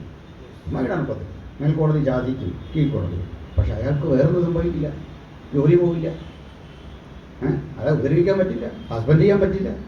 അതിനാ പറയുന്നത് ജുഡീഷ്യൽ ഇമ്മ്യൂണിറ്റി നമ്മൾ കൊടുത്തിട്ടുണ്ട്. അല്ലെങ്കിൽ അയാൾക്ക് നീതിപൂർവ്വം ചെയ്യാൻ പറ്റില്ല. അപ്പോൾ നിശ്ചയദാർഢ്യമുള്ള ഇടത്ത് ചില കാര്യങ്ങൾ ചെയ്തെടുക്കാൻ പറ്റും അല്ലേ? നിശ്ചയദാർഢ്യം വേണം. സ്തോത്രം. അപ്പോൾ കൊല്ലപ്പെട്ട നിമ്രോദിനെ ഓർത്ത് സ്ത്രീകൾ കരഞ്ഞു. ഇത് ബൈബിളിലുണ്ട്, വായിക്കണ്ട. എസ്.കെ. 8 പ്രവാചകൻ കാണുക, മനുഷ്യപുത്ര നീ വന്നേ ഒരു കാഴ്ച കാണിക്കാം. ദേവാലയത്തിനകത്ത് ചെല്ലുമ്പോൾ ഒരു പറ്റം സ്ത്രീകൾ തമ്മൂസിനെ കൊണ്ട് വിലപിച്ചിരിക്കുന്നു എന്ന് വായിച്ചിട്ടുണ്ടോ? തമ്മൂസ് അതിൽ വായിച്ചാലേ മനസ്സിലാവുള്ളൂ. ഉമ്മാതി സങ്കീർത്തനം വായിച്ചിട്ട് കിടന്നുറങ്ങാനാ പദ്ധതിയെങ്കിൽ ഈ പറയുന്നൊന്നും കേട്ടാൽ മനസ്സിലാവില്ല. തമ്മൂസിനെ കുറിച്ച് വിലാപം കഴിക്കുന്ന സ്ത്രീകൾ, തമ്മൂസ് എന്ന് പറഞ്ഞാൽ ഇതേ കക്ഷി, ഓരോ പേരിൽ ഓരോ നാട്ടിൽ മാറി മാറി അറിയപ്പെടും. അപ്പോൾ ഇങ്ങനെയാണ് സത്യത്തിൽ ഈ ഗുഡ് ഫ്രൈഡേ എന്നൊക്കെ പറയുന്ന സംഗതി, ദുഃഖവെള്ളി, ഇതൊക്കെ ഞാൻ പറഞ്ഞ വഴിക്ക് വന്ന വഴിക്ക് പറയാം. ഓക്കെ. ഇനി ഇയാൾ മരിച്ചു. ഇയാളുടെ ഭാര്യയായി പിന്നീട് ആ സ്ഥാനത്തേക്ക് വന്നു. അവർ തെറ്റായ ജീവിതചര്യ കൊണ്ടൊരു കുഞ്ഞിന് ജന്മം കൊടുത്തു. ആ കുഞ്ഞിന് വിളിച്ച പേരാണ് ശരിക്കും നിനസ് എന്ന്. നിനസ്. ഇക്കാലത്ത് ഈ നിനസിനെയും ആരാധിക്കാൻ പാവം മനുഷ്യരെ അവിടെ നിർബന്ധിച്ചു. അങ്ങനെ നിനസും ഒരു ദൈവമായിട്ട് മാറി. ഈ നിനസിൻ്റെയും നിമ്രോദിൻ്റെയും അതുപോലെ ഈ സ്ത്രീയുടെയും ഒരുമിച്ചുള്ള ശില്പങ്ങളും ചിത്രങ്ങളും ആരാധനയ്ക്ക് കാരണമായി തീർന്നു. ആരെങ്കിലും ഈ കുട്ടിയുടെ പിതൃത്വം ചോദിക്കുമ്പോഴൊക്കെ അവൾ പറയും, നിമ്രോദ് മരിച്ചു, പക്ഷേ ബാൽദേവൻ ഒരു മനുഷ്യപ്പിറവി കൊണ്ടുവന്നിരിക്കുകയാണ്. ബാൽദേവൻ. ഓക്കെ. ബാൽദേവനാണ് ഇത്. ബാൽദേവനെന്ന് തോന്നിപ്പിക്കാൻ ഒരു ഈ കുട്ടിയുടെയും ഒക്കെ മുഖത്തിന് ചുറ്റും ഒരു മഞ്ഞപ്രഭ. ഇതുവരെ പറയുന്നത് ആലോചിക്കില്ലേ? ഒരു സംഗതി ഇങ്ങനെ വരും, സൂര്യൻ്റെ കിരണമില്ല. ആ 3 പേർക്കും ഇങ്ങനെ വെച്ചിട്ടുണ്ട്. യഥാർത്ഥത്തിൽ ഒരു മനുഷ്യനും ഇങ്ങനെ സംഗതിയില്ല. ഉണ്ടോ? ജീവിച്ചിരിക്കണ്ടോ? ഇല്ല. ഒരാൾക്കത് കിട്ടി തൽക്കാലത്തേക്ക്, മോശയ്ക്ക്. ദൈവദേശത്ത് വന്നു കഴിഞ്ഞപ്പോൾ മോശയുടെ ത്വക്ക് പ്രകാശിച്ചു, മുഖം പ്രകാശിച്ചു. പ്രകാശമല്ല, ജനത്തിന് മോശയോട് നോക്കാൻ ഭയം വരുന്ന വിധത്തിൽ തേജസ്. പിന്നീട് മോശ ഒരു മൂടുപടം കൊണ്ട് തന്നെ മുഖം മറച്ചു. എന്നിട്ടാ സംസാരിക്കുന്നത്. ഇതിനെ അനുകരിച്ചാൽ നമ്മുടെ ഈ തിരുമേനിമാരല്ല ഒരു തുണി തലേ കൂടെ എന്തോ ഒരു തേജസ്സാന്ന്.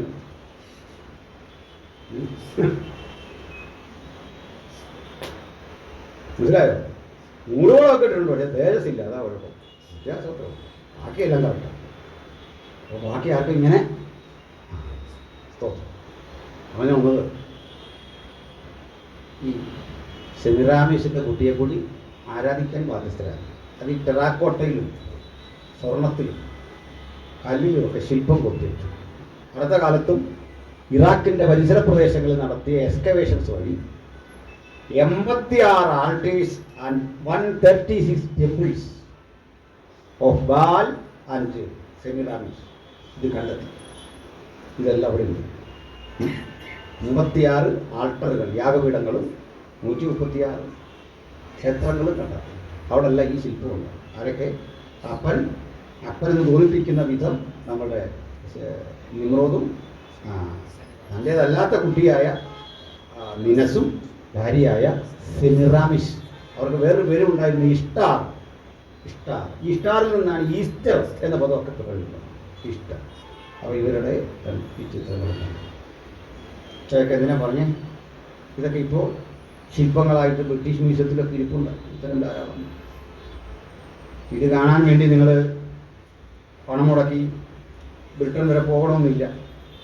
നമ്മുടെ വീടിൻ്റെ പരിസരത്തും അല്ലെങ്കിൽ നമ്മുടെയൊക്കെ ചില വീട്ടിൽ ഇപ്പോൾ ചെന്നാലും ഈ അപ്പനും അമ്മയും കുഞ്ഞും ഇങ്ങനെ ഇരിക്കുന്ന ചിത്രം കാണാം. കണ്ടിട്ടുണ്ടോ?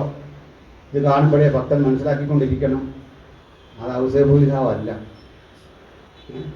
അത് ബൈബിളിൽ പറയുന്ന കന്യകാമറിയമല്ല, അത് യേശു ക്രിസ്തുവല്ല. കാരണം എന്താ? ഇതിൻ്റെ ഡെറിവേഷൻ എവിടെ നിന്നാണ്? ഒറിജിൻ എവിടെ നിന്നാണ്? ബാബിലോന്യ മഡോണ എന്ന് വിളിക്കുന്ന ഇഷ്ടാർ എന്ന സെമിറാമിസാണ്. ഈ മനുഷ്യൻ ആരാണ്? നിമ്രോദാണ്. ആ കുട്ടി ആരാണ്? അറിയാതെ അവനെ വന്നിച്ച കരവും കൊണ്ടാണ് നമ്മളിത് വിടുതലെടുത്ത് ദൈവത്തെ ആരാധിക്കുന്നു, അല്ലേ? ആ വെളിപ്പാട് പുസ്തകക്കാരൻ പറഞ്ഞു, എൻ്റെ ജനമായുള്ളവരെ അവളെ വിട്ടു പോരണം. അങ്ങനെ വിട്ടുപോരാൻ കൃപ ലഭിച്ച ദൈവമക്കളെല്ലാം ഓർത്ത് ഞാൻ ദൈവത്തെ സ്തുതിക്കുന്നു. വിട്ടുപോന്നിട്ട് വീണ്ടും ചില ആളുകളുടെ ഉള്ളിൽ അറിയാതൊരു സന്തോഷം, നാട്ടിൽ ചെല്ലുമ്പോൾ വീണ്ടും അവിടെ നിന്ന് പോകാൻ. നിങ്ങളവരെ കണ്ടിട്ടില്ലേ? ഞാൻ പറഞ്ഞിട്ടുണ്ട്. ചിലപ്പോഴൊക്കെ ആൾക്ക് വിശ്വാസികൾ നമ്മുടെ അടുത്തുകൊണ്ട് ചോദിക്കും, സംശയം ചോദിക്കും, പാസ്റ്ററെ കാര്യം ഇതൊക്കെ ആണെങ്കിലും ഞങ്ങളുടെ കുഞ്ചാൻ്റെ പയ്യൻ്റെ 28 കെട്ട സൺഡേയിലായിരുന്നു പൊക്കോട്ടെ. പ്രയാസനെ ആരെങ്കിലും ഇങ്ങനെ അടിമാലിലെ കുഞ്ചാൻ്റെ 28 കെട്ടെന്ന് പറയുകയും പാസ്റ്ററെ പറഞ്ഞോണം മത്തായി 28 അതിൻ്റെ 19 വായിക്കണ്ട. മത്തായി 22:19 എന്ന മനപ്പാടം പറഞ്ഞോണം. നമ്മളെ സ്നാനമേറ്റവരാണ്, നമ്മളത് എഴുതിയിരിക്കുന്നത്. സ്നാനമേറ്റ നമുക്ക് ഇനി ആ റബേഴ്സ് മറക്കല്ലേ? ആ സ്നാനം വെച്ച് യേശുവിനോട് ചേർന്നവർക്ക് ഈ വഴി പോകാൻ പ്രമാണമില്ല. ഹല്ലേലൂയ.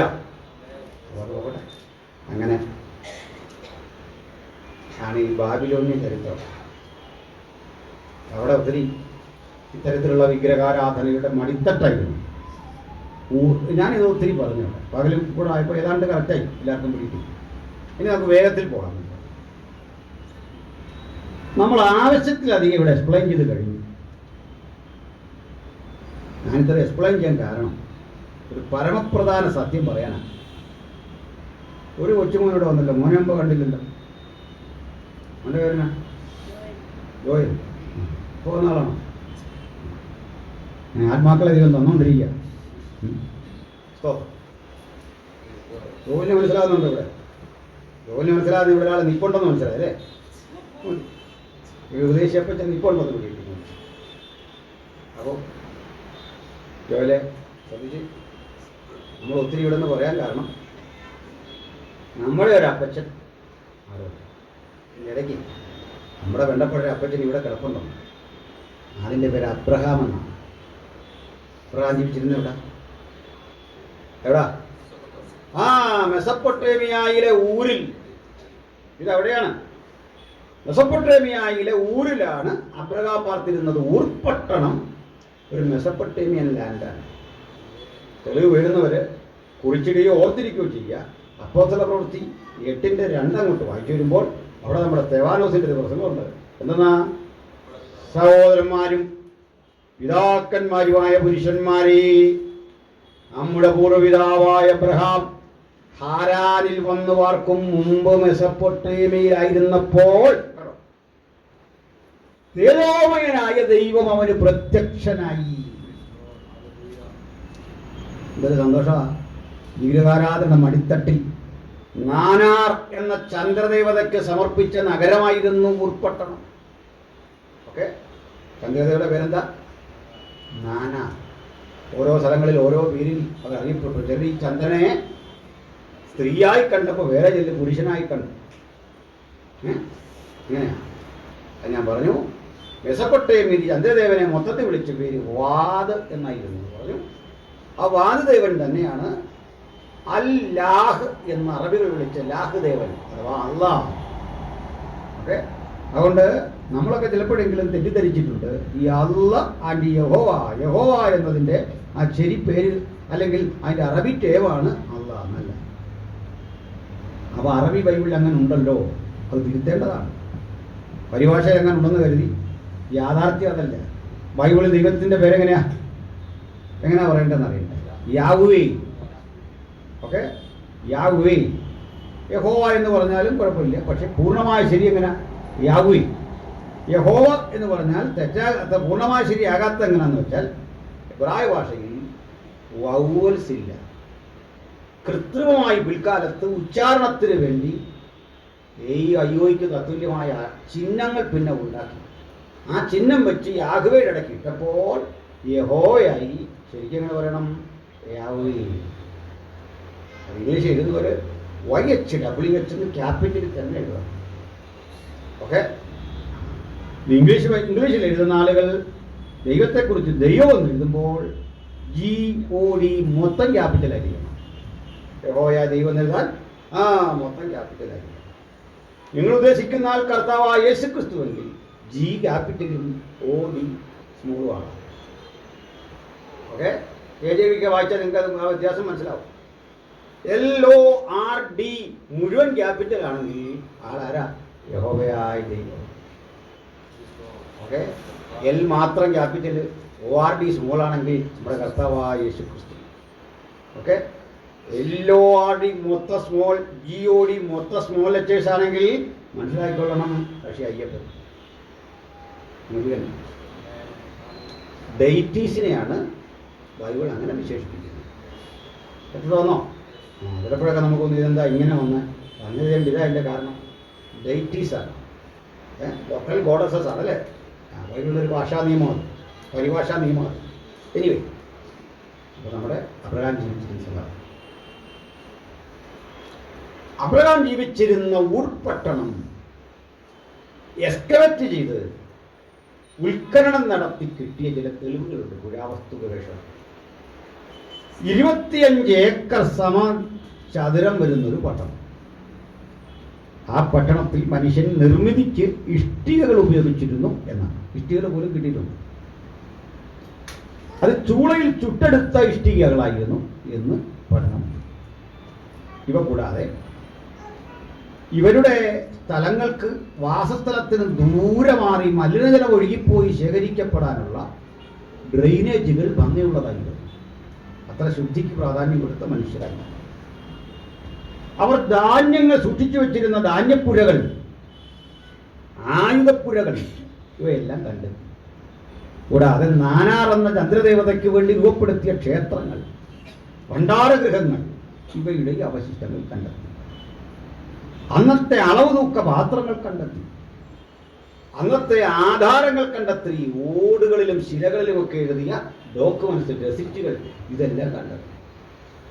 ഒരു സമ്പന്ന നഗരമായിരുന്നു എന്നതിൻ്റെ തെളിവുകൾ കിട്ടി. അതിസമ്പന്ന നഗരം. പിന്നെ പറഞ്ഞെന്നറിയാം, ഇവിടെയാണ് 318 അഭ്യാസികളുമൊക്കെ ആയിട്ട് ഒരു മനുഷ്യൻ ജീവിച്ചിരുന്നു എന്ന് പറയുമ്പോൾ നിസാരമാണോ ആള് ബഹുസമ്പന്നനാണ്, നല്ല സമ്പത്തുള്ളവനാണ്,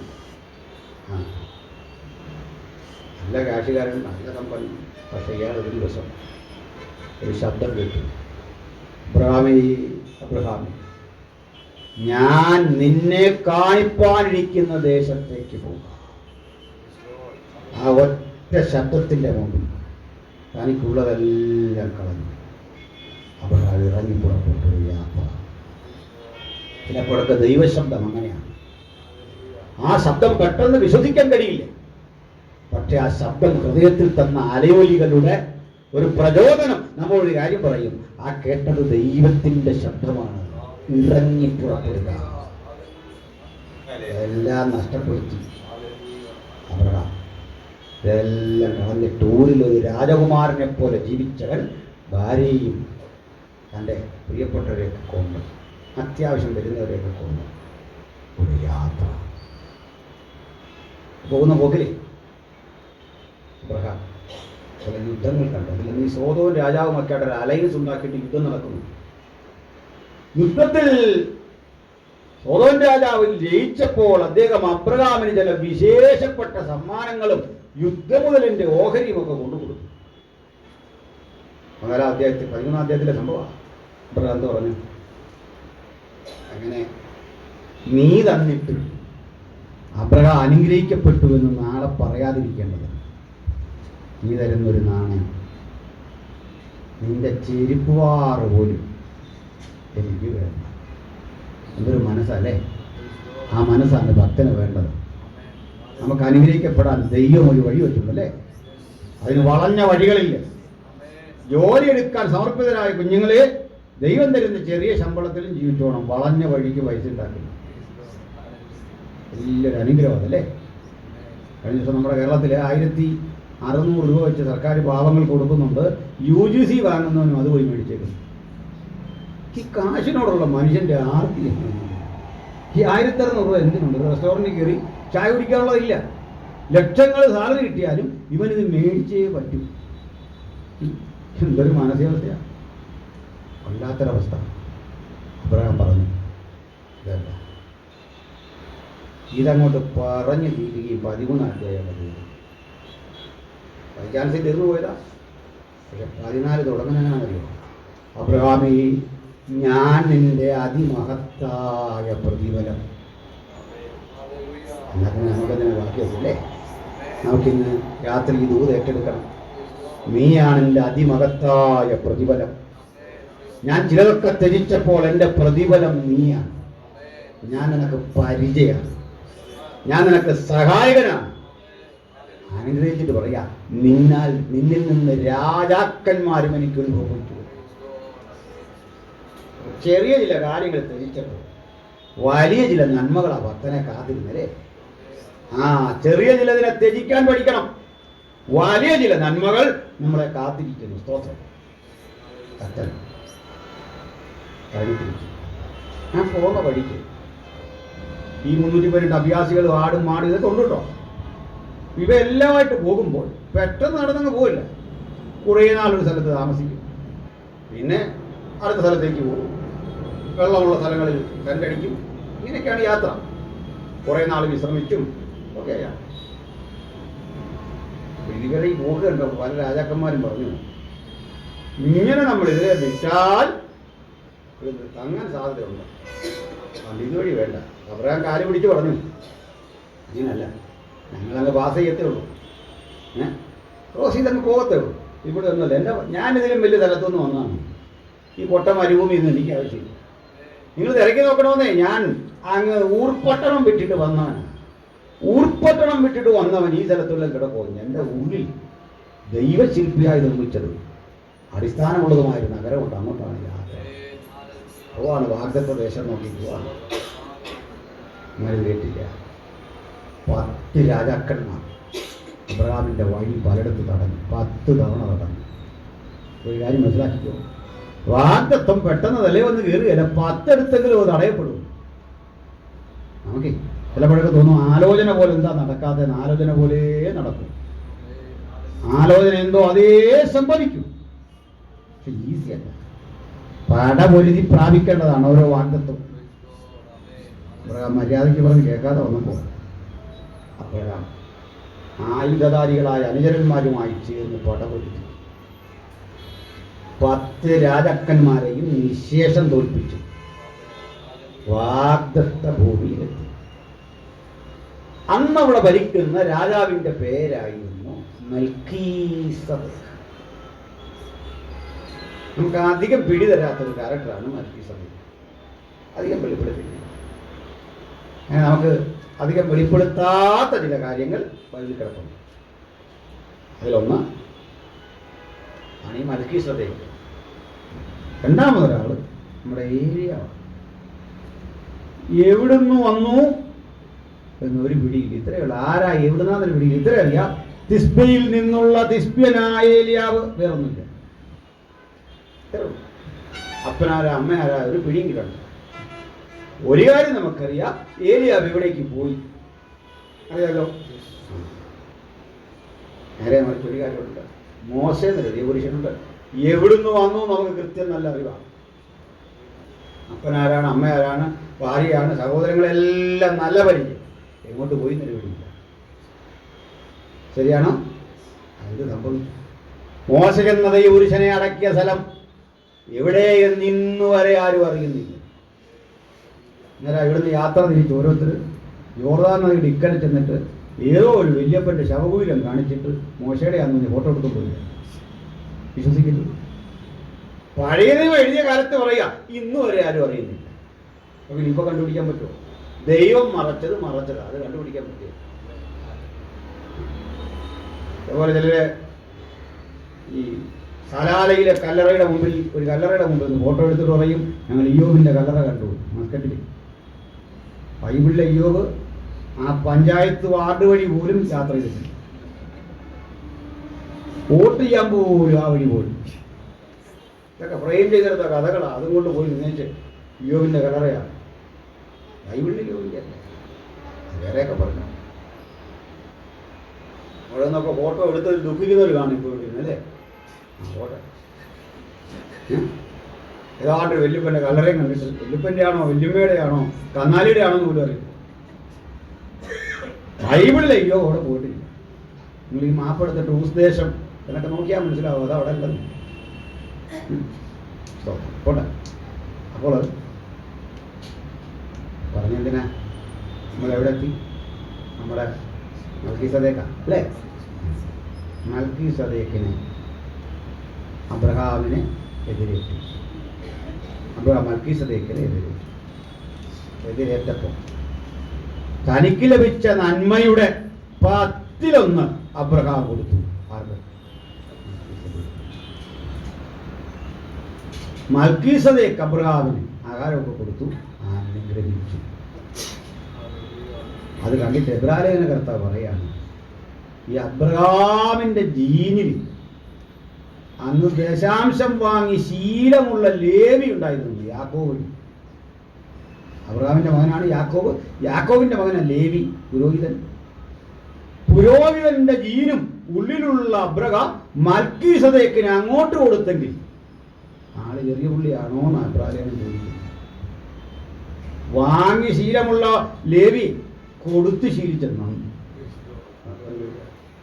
എന്നിട്ട് ഇവിടെ ഇതാ മൽക്കീസദേക്കിന്റെ ക്രമപ്രകാരം ഒരു മഹാപുരോഹിതൻ നിൽക്കുന്നു, ക്രിസ്തു തന്നെ. ഹല്ലേലൂയ. അതവിടെ മാറ്റി വെച്ചേക്കാം. ഇതാണ് വാസ്തവത്തിൽ ഇദ്ദേഹം എത്തിയ സ്ഥലം. അതിന്റെ പേരാണ് ഷാലോം. ഈ ഷാലോമിന് അബ്രഹാം ഒരു പുനർനാമകരണം ചെയ്തിരിക്കാം. അങ്ങനെ ഷാലോം ഊർ ഷാലോമായി. ഊർ ഷാലോം, ഊർ അർത്ഥം പട്ടണം, ഷാലോം അർത്ഥം സമാധാനം. അപ്പോൾ ഊർ ഷാലോമിന്റെ അർത്ഥം എന്താ? സമാധാനത്തിന്റെ പട്ടണം. അത്ര വന്നിട്ട് ഈ പട്ടണത്തിൽ അബ്രഹാം വന്നു, അനുഗ്രഹിക്കപ്പെട്ടു, വാഗ്ദത്ത ദേശത്തെത്തി. ഇത്രയും സന്തോഷമല്ലേ? എവിടുന്നാ വന്നേ? പറയാൻ വന്ന എവിടുന്നാ? മെസപ്പൊട്ടേമിയയിലെ ബാബിലോണിൽ നിന്ന്, അല്ലെങ്കിൽ ഊർപട്ടണത്തിൽ നിന്ന് യാത്ര തിരിച്ച് ആ കൽദേനായ അബ്രഹാം ഇന്ന് ഇനി വന്നു ശാലോമിൽ ഇബ്രാഹിമിന് മക്കളുണ്ടായി, ഇസാഖുണ്ടായി, യാക്കോബുണ്ടായി, യഹൂദയുണ്ടായി, ആ പാരസ ഹെസ്രോനുമുണ്ടായി, നഗശോനുണ്ടായി, സൽമോനുണ്ടായി. അങ്ങനെ വന്ന് നമുക്കൊരു വചനം വായിക്കണം. മത്തായിയുടെ സുവിശേഷം 1-ാം അധ്യായം 17-ാമത് വാക്യം വായിക്കാം.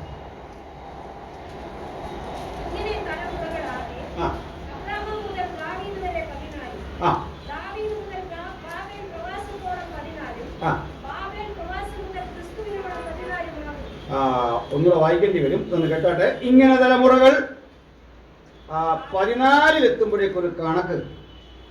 കാരണം അറിയോ, ഇത് എഴുതിയ കക്ഷി അക്കൗണ്ടൻസി പഠിച്ച ആളാണ്. എഴുതിയ ആളെ മത്തായി. പുള്ള ജോലി എന്തായിരുന്നു മത്തായിയുടെ? പണം കൈകാര്യം ചെയ്യുന്ന ആളാണ്.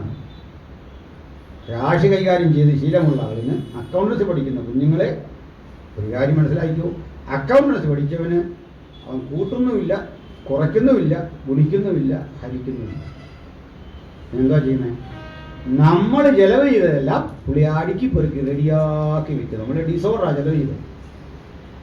ചായ കുടിച്ചത്, കാപ്പി കുടിച്ചത്, യാത്ര ചെയ്തത്, ഇതെല്ലാം പുള്ളി ഇങ്ങനെ അറേഞ്ച് ചെയ്യും. അതുകൊണ്ടാണ് ഈ ശാസ്ത്രത്തിന് മാത്രം പ്രത്യേകിച്ച് പുരോഗതിയില്ല, അധോഗതിയില്ല. പഴയ അക്കൗണ്ടൻസി മതി ഇപ്പോഴും. പഴയ ഹിസ്റ്ററി പോരാ ഇപ്പോൾ, ശരിയല്ലേ?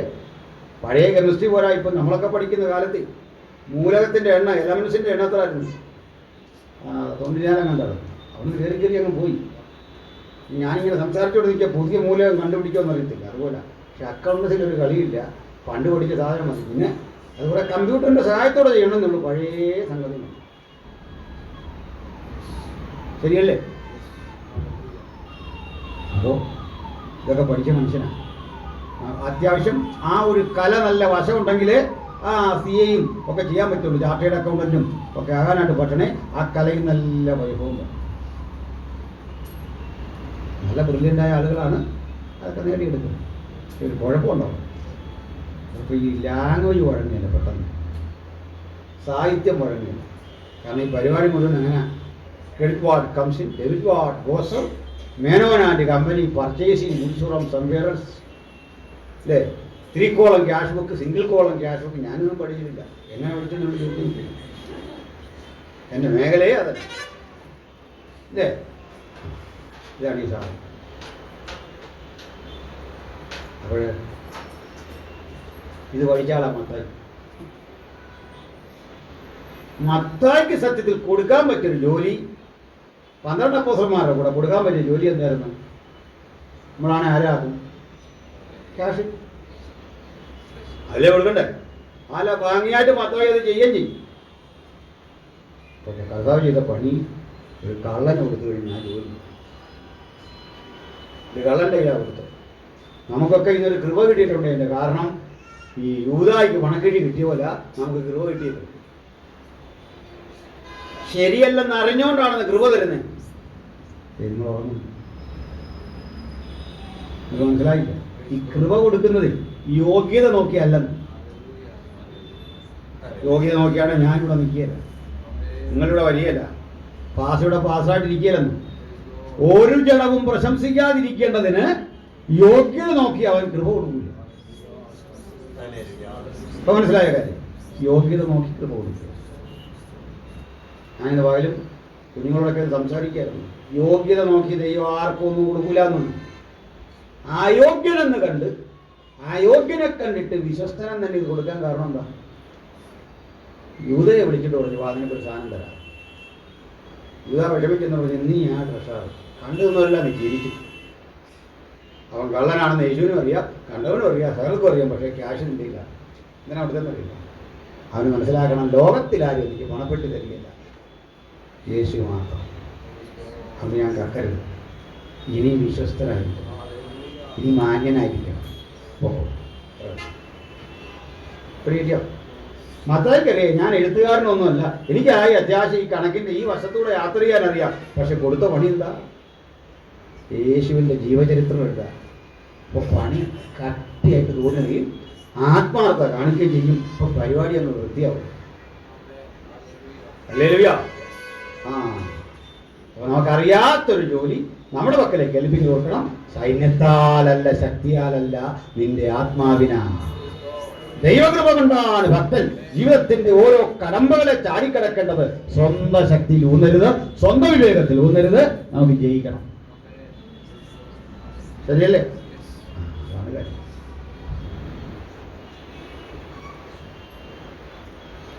അപ്പോഴേ ഈ മത്തായിലേക്കൊന്ന് കയറി പോയതാണ് കേട്ടോ. മത്തായി നമ്മൾ പക്ഷേ ഒരു കണക്ക് പറയുക. ഇങ്ങനെ തലമുറകൾ അബ്രഹാം മുതൽ അത്രയും ശാന്തമായിട്ട് വായിച്ചു കളഞ്ഞു. ആത്മാർത്ഥം നഷ്ടപ്പെട്ട കണക്കിന്റെ കാര്യം പറഞ്ഞപ്പോഴേ അത് പോയി ഉച്ചത്തിൽ വായിച്ചു.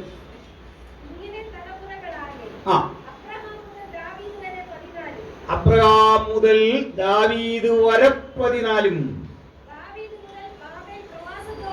അവിടെ നിൽക്കുക. അബ്രഹാം പുറപ്പെട്ട കാലം ഓർക്കുന്നുണ്ടോ? അവിടെ മുതൽ തലമുറകൾ ദാവീദിലേക്ക് എത്തുമ്പോൾ എത്ര എത്തി? 14. ദാവീദ് ആരായിരുന്നു?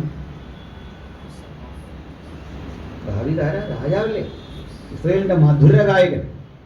ഇതുപോലെ മനുഷ്യനില്ല, താരതമ്യമില്ലാത്തൊരു വലിയ മനുഷ്യനല്ലേ. ബൈബിളിലേറെ നമ്മളൊക്കെ ആകർഷിക്കപ്പെടുന്ന ഒരു ക്യാരക്ടറാണല്ലേ. കാരണം ആ ബൈബിളിന് ഇത്രയും വലിപ്പം ഉണ്ടായതാണ്. പൗലോസും ദാവീദുമായി പണിയെല്ലാം ചെയ്തു അല്ലേ. മേജർ പോർഷൻ അവരുടെ കോൺട്രിബ്യൂഷനാണ് സങ്കീർത്തനമെല്ലാം എഴുതിയത്. ഒരാളൊരിക്കലും ചോദിച്ചതാണ്, കാര്യത്തെക്കാൾ ഈ ശൗൽ എന്നാ ഒരു സങ്കീർത്തനം പോലും എഴുതാനും? അത് കഴിവില്ലാഞ്ഞിട്ടോ പ്രാപ്തിയില്ലാഞ്ഞിട്ടോ ഒന്നും അല്ല, അവന് നേരം കിട്ടി. അവൻ ഈ ദാവീദിന്റെ പുറകെ നടക്കുക. എന്തുവായി നടക്കുന്നതിൻ്റെ ഇടയ്ക്ക് തിരക്ക് കാരണം പറ്റുന്നില്ല. അവന് ഈ സമയം കളഞ്ഞു.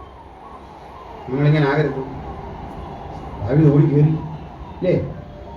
ഓടിക്കേറി അനുഗ്രഹിക്കപ്പെട്ട സങ്കീർത്തനങ്ങൾ. ദാവീദിന്റെ എഴുത്തുകളൊക്കെ എന്ത് പവർഫുള്ളാണ് അല്ലേ ഈ ദാവീദ്. അപ്പോൾ ചരിത്രം പുരോഗമിക്കുകയാണ്. അബ്രഹാം എന്നൊരു മനുഷ്യൻ ഇറങ്ങിത്തിരിക്കുമ്പോൾ ഇതുപോലൊരു കുഞ്ഞ് സത്യപ്രതിജ്ഞയൊന്നും കാണാൻ കഴിയാത്ത കാലത്തെ യാത്ര തുടങ്ങിയവനോട് ദൈവത്തിന്റെ വാഗ്ദത്തം തപ്പിയെടുക്കാൻ 14 തലമുറ മതിയാണ്. ഹല്ലേലൂയ. അപ്പോൾ ആലോചിച്ച ദൈവത്തിനായി എന്തെങ്കിലും ചെയ്താൽ തലമുറ കഴിഞ്ഞാലും നിൽക്കുക ആ വാഗ്ദത്തം. പക്ഷേ ഒരു പ്രശ്നം. അടുത്ത വാക്യം എങ്ങനെയാ? എന്ന് പറഞ്ഞാൽ എന്താ? എന്ന് പറഞ്ഞാൽ എന്താ? നിങ്ങൾക്കൊക്കെ മനസ്സിലായോ? മോന് മനസ്സിലായോ എന്തുവാ? മറിയ ഇതെല്ലാം ഹൃദയത്തിൽ സംഗ്രഹിച്ചു എന്ന് പറഞ്ഞാൽ അവൻ ഹൃദയത്തിൽ സംഗ്രഹിക്കുക. ദൂതൻ പറഞ്ഞതെല്ലാം മറിയ ഹൃദയത്തിൽ സംഗ്രഹിച്ചു. നീ ഹൃദയത്തിൽ സംഗ്രഹിച്ചു. കുഞ്ഞിന് മനസ്സിലായോ? അബ്രഹാം മുതൽ ദാവീദ് വരെ 14. ദാവീദ് മുതൽ ബാബിലോണിയൻ ക്യാപ്റ്റിവിറ്റി വരെ 14 എന്ന് പറഞ്ഞാൽ എന്താണ്? കുഞ്ഞിനെ മനസ്സിലായോ? നമുക്ക് മനസ്സിലായോ? കുഞ്ഞിനെ മനസ്സിലായോ? എന്തെന്നാ ക്യാപ്റ്റിവിറ്റി എന്ന് പറഞ്ഞാൽ? അതെ, ഹാപ്പി എന്ന് പറഞ്ഞാൽ സന്തോഷം എന്ന് പറയാനല്ല ഞാൻ പറഞ്ഞു. അതെനിക്കും അറിയത്തില്ല, അത് അറിഞ്ഞുകൊണ്ടാണ് ഞാൻ ഇവിടെ നിൽക്കുന്നത്. അവർ ഹാപ്പിയായി എന്ന് പറഞ്ഞാൽ എന്താണെന്ന് വെച്ചാൽ സന്തോഷം എന്ന് പറഞ്ഞാൽ ഉത്തരവാവില്ല എന്ന്. പിന്നെന്താ? ശ്രദ്ധിച്ചേ, ഒരു 27-28 തലമുറയ്ക്കപ്പുറത്ത് അപ്പച്ചൻ വന്ന സ്ഥലത്തേക്ക് 28ാം തലമുറ തിരിച്ചു ചെന്നു. ശരിയാണോ? അപകടം മനസ്സിലായോ? വാക്യത്തില് പ്രശ്നം പിടികിട്ടിയോ? എങ്ങനെയാ പോയെന്നറിയില്ലേ? ഇവര് ഈ നാട്ടിൽ വന്നിട്ട് സോളമന്റെ കാലമായപ്പോൾ ഒരു ആലയം ഉണ്ടായി. പൗരോഹിത്യം ശക്തിപ്പെട്ടു, പ്രാർത്ഥന ശക്തിപ്പെട്ടു. ഇതൊക്കെ ശക്തിപ്പെട്ടപ്പോൾ ചടങ്ങുകളും ആചാരങ്ങളുമുണ്ട്, ദൈവകൃപ കുറഞ്ഞു. ഹല്ലേലൂയ, സ്തോത്രം. ഒന്നുകൂടി പറഞ്ഞാൽ, ദൈവാലയത്തിനകത്ത് ദൈവപ്രവൃത്തി വെളിപ്പെടാത്ത പരിതസ്ഥിതി സംജാതമാണ്. മനസ്സിലായില്ല? ഇപ്പൊ ഇത് നമ്മുടെ ഒരു പൊതു പ്രശ്നം ഇത് തന്നെയാണ്. നമ്മളൊന്ന് കണ്ണീരൊഴുക്കി പ്രാർത്ഥിച്ച നിമിഷ നേരം കൊണ്ട് നമ്മുടെ ഇടയിലേക്ക് ദൈവം വലിയ പ്രവൃത്തിയായി. ഞാൻ വിശ്വസിക്കുന്ന ഒരാളാണ്. അത് മാത്രമേ പോംവഴിയുള്ളൂ. ഹൃദയംഗമായി കണ്ണീരൊഴുക്കി പ്രാർത്ഥിച്ച് ഒരു ഉണർവിന് വേണ്ടി കാത്തിരിക്കാൻ നിങ്ങൾ ആഗ്രഹിക്കുന്നുണ്ടെങ്കിൽ, നമ്മൾ ആഗ്രഹിക്കുന്നുണ്ടെങ്കിൽ, ദൈവത്തിൻ്റെ തേജസ് ആലയത്തെ മൂടും. അത് കുറേ ടൈം എടുക്കും. നമ്മൾ ആ ട്രാക്കിലേക്ക് ഓടിക്കയറാം. അതിന്ന് കിട്ടാതെ വരുമ്പോൾ നമ്മൾ എന്താ ചെയ്യുന്നത്? ആ കുറവ് കമ്പോസറെ തല്ലി തീർക്കാമെന്ന് ഓർക്കുന്നത്. മനസ്സിലായോ? ഇല്ല, നമ്മുടെ പിള്ളേര് നിന്നങ്ങ് തല്ലിയ പാട്ടുപാടെ നമ്മളും കാണിക്കും, കോട്ടയം ഇങ്ങനെ കാണിക്കുകയാണ്. എന്നെ കുറ്റം പറഞ്ഞാൽ സംഗതി ഇതായിപ്പോ നടക്കുന്നു. എന്റെ തെളിവാ, പെട്ടെന്ന് കരണ്ട് പോയാൽ ഇതെല്ലാം തീരും. പക്ഷെ യഥാർത്ഥ ആത്മീയ ആരാധന കരണ്ട് പോയാലും തീരത്തില്ല. അങ്ങനത്തെ ഒരു കാലം നമുക്കുണ്ടായിരുന്നു അല്ലേ? ആ പൂർവികതയിലേക്കൊന്ന് മടങ്ങിപ്പോകാനാകണം ഈ ക്ലാസ്സിൽ നമ്മുടെ ആത്മസമർപ്പണം. അപ്പോൾ ജെറുസലേം ദേവാലയം കൊള്ളയടിച്ച് നമുക്കറിയാലോ. കൊള്ളയടിച്ചില്ലേ? പലതവണ പാത്രമൊക്കെ കൊണ്ടുപോയി. അതാ പറയാൻ പോകും. പക്ഷേ കള്ളനില്ലാഞ്ഞിട്ടല്ല, ആഗ്രഹമില്ലാഞ്ഞിട്ടല്ല, സമാഗമന കൂടാരം ഒരുത്തനും കൊള്ളയടിച്ചില്ല. അത് കൂടാരം ഇത്ര സ്ട്രോങ് അല്ലതാണ്. കൊള്ളയടിച്ചിട്ടുണ്ടോ? ഇല്ല. കാരണം ഇത് പുറപ്പെടുന്നതും സ്ഥാപിക്കുന്നതും ദൈവത്തിൻ്റെ തേജസ് എവിടെ ചെല്ലും അവിടെയാ കൂടാരം സ്ഥാപിച്ചത്. തേജസ് വലയം ചെയ്തിരിക്കുന്ന ഇടത്തെ ഒരു കള്ളനും കയറി വരത്തില്ല. ദൈവ സാന്നിധ്യമുള്ള ഇടത്ത് ഒരു നഷ്ടവും വരാതെ തന്റെ സാന്നിധ്യം അയച്ച് നമ്മെ വെടിവിക്കുന്ന ദൈവം. അത് ജെറുസലേം ദേവാലയത്തിൽ വന്നിരുന്നു കേട്ടോ. പക്ഷെ ഒരു ദിവസം യഹോവയുടെ തേജസ് കിഴക്ക് വഴിയായി ആലയത്തിന് പുറത്തേക്ക് പുറപ്പെട്ടു. ശെഖേന എന്ന തേജസ് അത് കിഴക്ക് ഒലിവുമലക്ക് മീതെ നിന്നു. ഇത് നമുക്ക് സംഭവം ഉണ്ടതേ. യഹോവയുടെ മഹത്വം പോയി എന്ന് പറഞ്ഞ് അവൻ ഈക്കാബോധെന്ന് പേരിട്ടു. മഹത്വം പോയി. പള്ളിയുണ്ട്, പുരോഹിതനുണ്ട്, ആലയമുണ്ട്, മഹത്വമില്ല. ഈ മഹത്വമാണ് പിൽക്കാലത്ത് നിന്റെ ജനമായ ഇസ്രായേൽ തങ്ങളെ തന്നെ താഴ്ത്തി പ്രാർത്ഥിക്കുമ്പോൾ നീ സ്വർഗത്തിലിരുന്ന് കേട്ട് ഉത്തരവരണമെന്ന് പറഞ്ഞപ്പോൾ ആ മഹത്വം, യഹോവയുടെ മഹത്വം ഇനി വന്നു. പുരോഹിതന്മാർക്ക് ആലയത്തിനകത്ത് കടക്കാനാവാത്ത വിധം തേജസ് ആലയത്തെ മൂടി. പക്ഷെ പ്രാർത്ഥനാ ജീവിതം നഷ്ടപ്പെട്ടപ്പോൾ തേജസ് അവിടുന്ന് സ്ഥലം വിട്ടു. ഈ മക്കളെ, നമ്മുടെയൊക്കെ ജീവിതത്തിൽ തേജസ് മാറിപ്പോയെങ്കിൽ അത് തിരിച്ചു പിടിക്കാനുള്ളതാകണം പ്രാർത്ഥന. ഒരു വഴിയുള്ളൂ, ഒറ്റ വഴി അനുദവിക്കുക, കരയുക, മുഴങ്കാലിരിക്കുക. നഷ്ടബോധങ്ങളെ മുഴുവൻ തിരിച്ചു തരുന്ന മഹാദൈവം, അത് നിറയ്ക്കുന്ന ദൈവം ആ തേജസ് വീണ്ടും നമുക്ക് തരും. അത് അകലെയൊന്നും പോയിട്ടില്ല. യെരൂശലേമിന്റെ കൊലുമലയ്ക്ക് മീതെ നിന്നു. ഹല്ലേലൂയ. ഈ തേജസ് കൊലുമലയ്ക്ക് മീതെ നിൽക്കുമ്പോൾ ഒരു സംഭവമുണ്ട്. അപ്പൊ ഞാൻ പുതിയ നിലയിലേക്ക് കയറുമ്പോൾ പറയാൻ കേട്ടോ. Thank you. ഇവിടെ യെരൂശലേം കേവലം പള്ളിയും പരിപാടി ആരാധനയും ചടങ്ങുമെല്ലാം ഉണ്ട്. ദൈവകൃപ നഷ്ടപ്പെട്ടപ്പോൾ ഈ പുരോഹിതന്മാർ കൃത്രിമമായി ശിശുവിനെ, ന്യായാധിപന്മാർ കൈക്കൂലി വാങ്ങാൻ തുടങ്ങി. അതുപോലെ പ്രവാചകന്മാർ പോഷ്ക് പ്രവചിക്കാൻ തുടങ്ങി. ജനത്തിന് വിടുതലില്ല. അവര് രഹസ്യത്തിൽ ബാൽബിംബങ്ങളെ ആരാധിച്ചു. കാരണം കാര്യം പെട്ടെന്ന് നടക്കും. വിരുദ്ധലല്ലേ? രഹസ്യത്തിൽ പോയി ബാൽബിംബങ്ങളെ ആരാധിച്ചു വരുമ്പോൾ അത് പെട്ടെന്ന് നടന്നു. സാത്താന്യ ശക്തികളുടെ ഒരു തന്ത്രം. പെട്ടെന്ന് ഇവ കാര്യം നടത്തി തരും. പക്ഷേ ഒരു ഘട്ടത്തിൽ തിരിച്ചടിയും തുടങ്ങും. ആർക്കും പിന്നെ തടയാൻ പറ്റില്ല. അപ്പോഴേക്കും ദൈവം ഒരു പ്രവാചകനെ അയച്ചു, ഏലിയ. ബാൽ ദൈവമെങ്കിൽ അവനെ ആരാധിക്കണം, യാഹ്വേ ദൈവമെങ്കിൽ അവനെ ആരാധിക്കണം. രണ്ടു വള്ളത്തിൽ കാഴ്ച വിട്ടരുത്, കർശനം പറഞ്ഞു. നമുക്കറിയാലോ, അടുത്ത പ്രവാചകൻ വന്നു. ഏലിയാവിന് വിട്ടുവീഴ്ചയില്ല, കർശനമാണ്, വെട്ടി തീർക്കാണ്. അടുത്ത പ്രവാചകൻ വന്നു, ഇതുകൊണ്ട് കേൾക്കാതെ വന്നപ്പോൾ കരഞ്ഞോണ്ട് പറഞ്ഞു ചെയ്യരുത്. ആരാ? VP prophet. ആരാ? ജെറമായ. എന്താ പറഞ്ഞേ? യെരുശലേമിലെ മതിലിൽ ഓലോല കണ്ണീർ ഒഴുകുക. യെരുശലേമിനെ നോക്കി പ്രവചിച്ച യിരെമ്യാവിനെ പിടിച്ച് തടവറയ്ക്കകത്ത് കിടക്കുന്ന ദിവസം യിരെമ്യാവ് ഒരു ദർശനം കണ്ടു. ആ ദർശനത്തിൽ കാണുന്നതേ, യെരുശലേം എന്ന മഹാനഗരം കുപ്പക്കുന്നായി കിടക്കുന്നു, തീപ്പുകം വന്നു, ചിതറി നാലുപാടും കല്ലുകൾ കിടക്കുന്നു, ആളുകൾ കരയുന്നു. അപ്പോൾ എഴുതിയ പുസ്തകമാണ് വിലാപങ്ങൾ. ആ ഗ്രന്ഥത്തിലൂടെ അദ്ദേഹം ചോദിക്കുകയാണ്, അയ്യോ ജനപൂർണമായ നഗരം, ഏകാന്തയായതെങ്ങനെ, ജാതികളിൽ മഹതിയായവൾ വിധവയെ പോലെ ആയതെങ്ങനെ, രാത്രിയിൽ അവൾ കരഞ്ഞുകൊണ്ടിരുന്നു. ഈ പ്രവചനം നിറവേറിക്കൊണ്ട് നെബൂഖദ്നേസർ എന്ന രാജാവ് ക്രിസ്തുവിന് 606 സംവത്സരങ്ങൾക്ക് മുമ്പ് ഈ യെരുശലേമിനെ കീഴടക്കി സ്വന്തമാക്കി. ഇതിനകത്തെ ദേവാലയം ഇടിച്ച് നിലംപരിയാക്കി, അകത്ത് ശേഖരിച്ചു വെച്ച പൊൻവെള്ളി പാത്രങ്ങൾ അപഹരിച്ചു, ഭണ്ഡാരം കുത്തിത്തുറന്നു, വസ്തുവകകൾ കൊള്ളയടിച്ച് അടിമകളാക്കി ഇസ്രായേൽ മക്കളെ പിടിച്ച് ഒരു യാത്ര. അവിടെ കൊണ്ടുപോയി ബാബിലോൺ.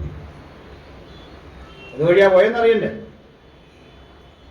പോയ വഴിക്ക് ഒരു സ്ഥലമുണ്ട്, ബെന്യാമീൻ ഗോത്രത്തിന്റെ അവകാശ ഭൂമിയായ സേൽസഹിൽ, റാഹേലിന്റെ കല്ലറയുടെ മുമ്പിലൂടെ ആ ഹൈവേ. അത് ഇന്നുമുണ്ട് ആ വഴി.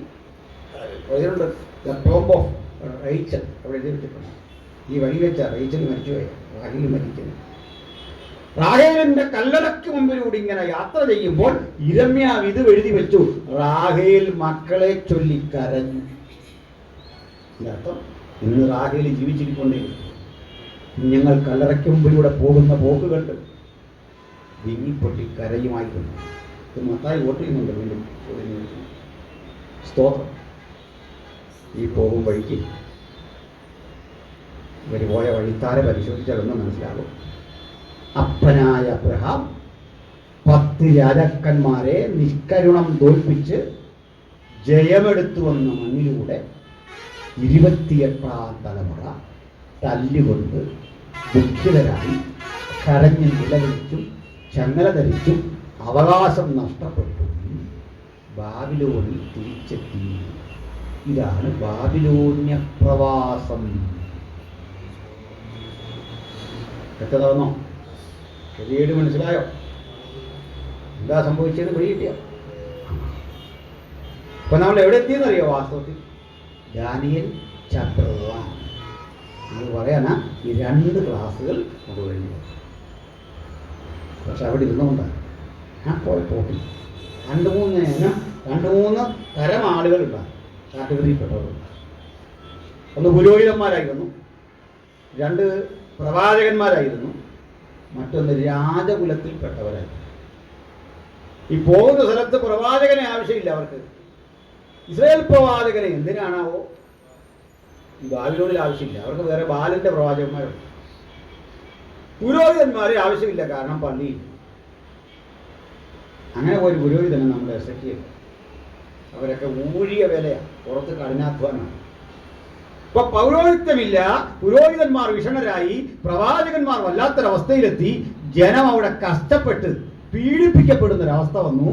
ക്യാമ്പുകൾ കെട്ടി അതിനുള്ളിൽ കിടന്നുകൊണ്ട് ബാബിലോൺ ഈ പണിയെടുത്തും സമ്പന്നമാക്കാൻ അടിമകളായി വിധിക്കപ്പെട്ടപ്പോൾ രാജസന്തതികളിൽ കുലീനന്മാരായ 3-4 പേരെ രാജാവ് തൻ്റെ കൊട്ടാര ജോലികൾ ചെയ്യാൻ ചുമതലപ്പെടുത്തി. അവരുടെ പേരുകൾ നിങ്ങൾക്കറിയാം: Shadrak, Meshach, Abednego plus Daniel.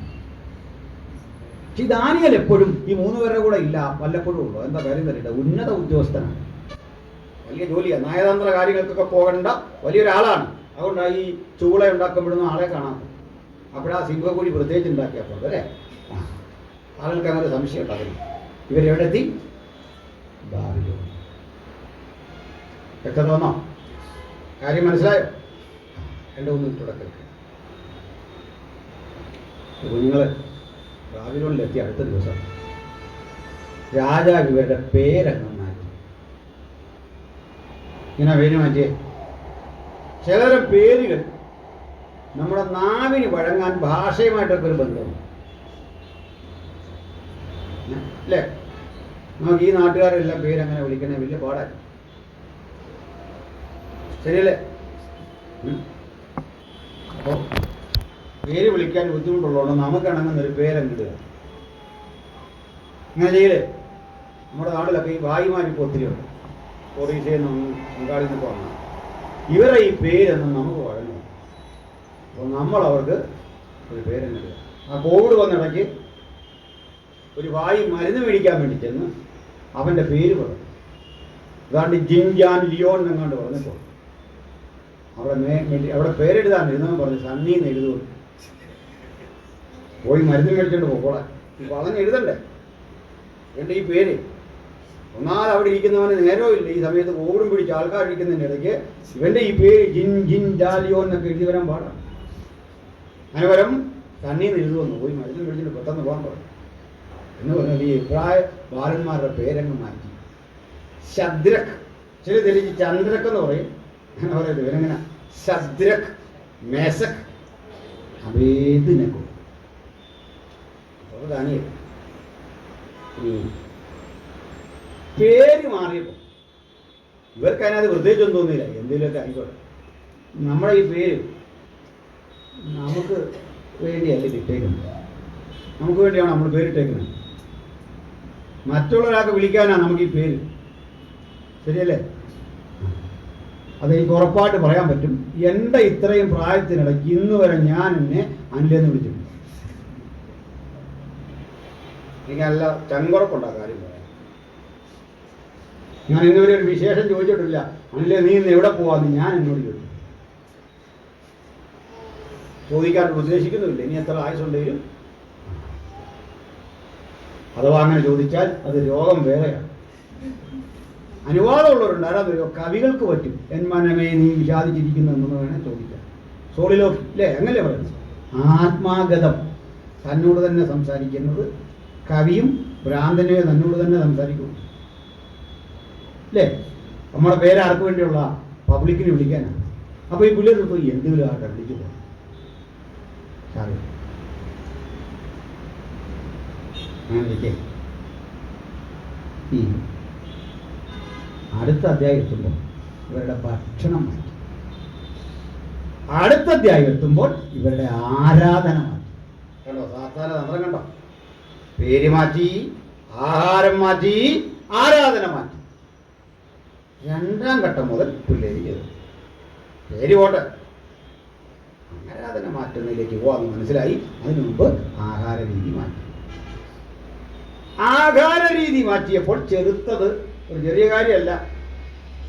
ഞങ്ങൾക്ക് ശാഖപദാർത്ഥം കൊടുക്കാൻ പറ്റും. ശാഖപദാർത്ഥം എന്ന് പറഞ്ഞാൽ ചിലതരം ഇലകൾ അരിഞ്ഞതും ധാന്യമിട്ടതും ഒക്കെ ആയൊരു തരം ഭക്ഷണമാണ്. നമ്മുടെ സാലഡ് പോലൊരു സാധനം. ഓക്കെ, ഇതാണ് സംഭവം. ഞാൻ ആദ്യമായിട്ട് ഗൾഫിൽ ചെന്നപ്പോൾ ഇതേപ്പറ്റിയൊക്കെ പ്രസംഗിച്ചു. എന്നോടൊരു സൗകര്യം പറഞ്ഞു, എന്നാൽ ഇന്നത് വാസൊക്കെ മേടിച്ചു തരാമെന്ന് കൊണ്ടുപോയി. ഒരുമാതിരി എരിവും പരവേശമൊക്കെ ഒരു തരാൻ കൊള്ളാം. ഇതിങ്ങനെ അരിഞ്ഞു വെച്ചിരിക്കുകയാണ്. ഒരു പ്ലേറ്റ് വെച്ചു ഒരപ്പവും കാണും. ഈ 1 ദിവസമായി, 2 ദിവസമായി, 3 ദിവസമായപ്പോൾ ഞാൻ കാര്യം മനസ്സിലാക്കി. പിറ്റേ പറഞ്ഞ് കഴിക്കാൻ പോകുന്നത്. ഞാൻ പറഞ്ഞു എനിക്കിത് കഴിക്കാൻ വരണമെന്നില്ല, എൻ്റെ കഴുത്തൊരു കയറ് കെട്ടുക, കാട്ടിലേക്ക് വിടുക, ഞാൻ മേഞ്ഞിട്ട് പതുക്കെ കയറി വരാമെന്ന്. സംഗതി ഇങ്ങനെയാണെങ്കിൽ ഞാൻ ഇതിലെല്ലാം നടന്ന് മേഞ്ഞിട്ട്. അപ്പോൾ ശാഖപദാർത്ഥം ഈ ഒരു ടൈപ്പ് സാധനം ഒന്നായി പറഞ്ഞു. കുഞ്ഞുങ്ങളിതാ കഴിച്ചത്. ഇവർ മറ്റ് ഭക്ഷണങ്ങൾ കഴിച്ചില്ല. ഇതിൻ്റെ കാര്യകാരണം ഒരു 5 മിനിറ്റ് കൊണ്ട് പറഞ്ഞു തരാം. ഒരു ക്ലോസ് ചെയ്യാം. കേൾക്കാം. ഇവരിവിടെ വരും മുമ്പ് ഇവർക്കെല്ലാ സുഖസൗകര്യങ്ങളും രാജാവ് സജ്ജീകരിച്ചിരുന്നു. ഇവിടം വിട്ടുപോയി തങ്ങൾക്കൊരു രാജ്യം കിട്ടിയാൽ നാളെ രാജാക്കന്മാരാകേണ്ട കുട്ടികളെ ഇവിടെ തന്നെ തളച്ചിടാൻ രാജാവ് പദ്ധതിയിട്ടു.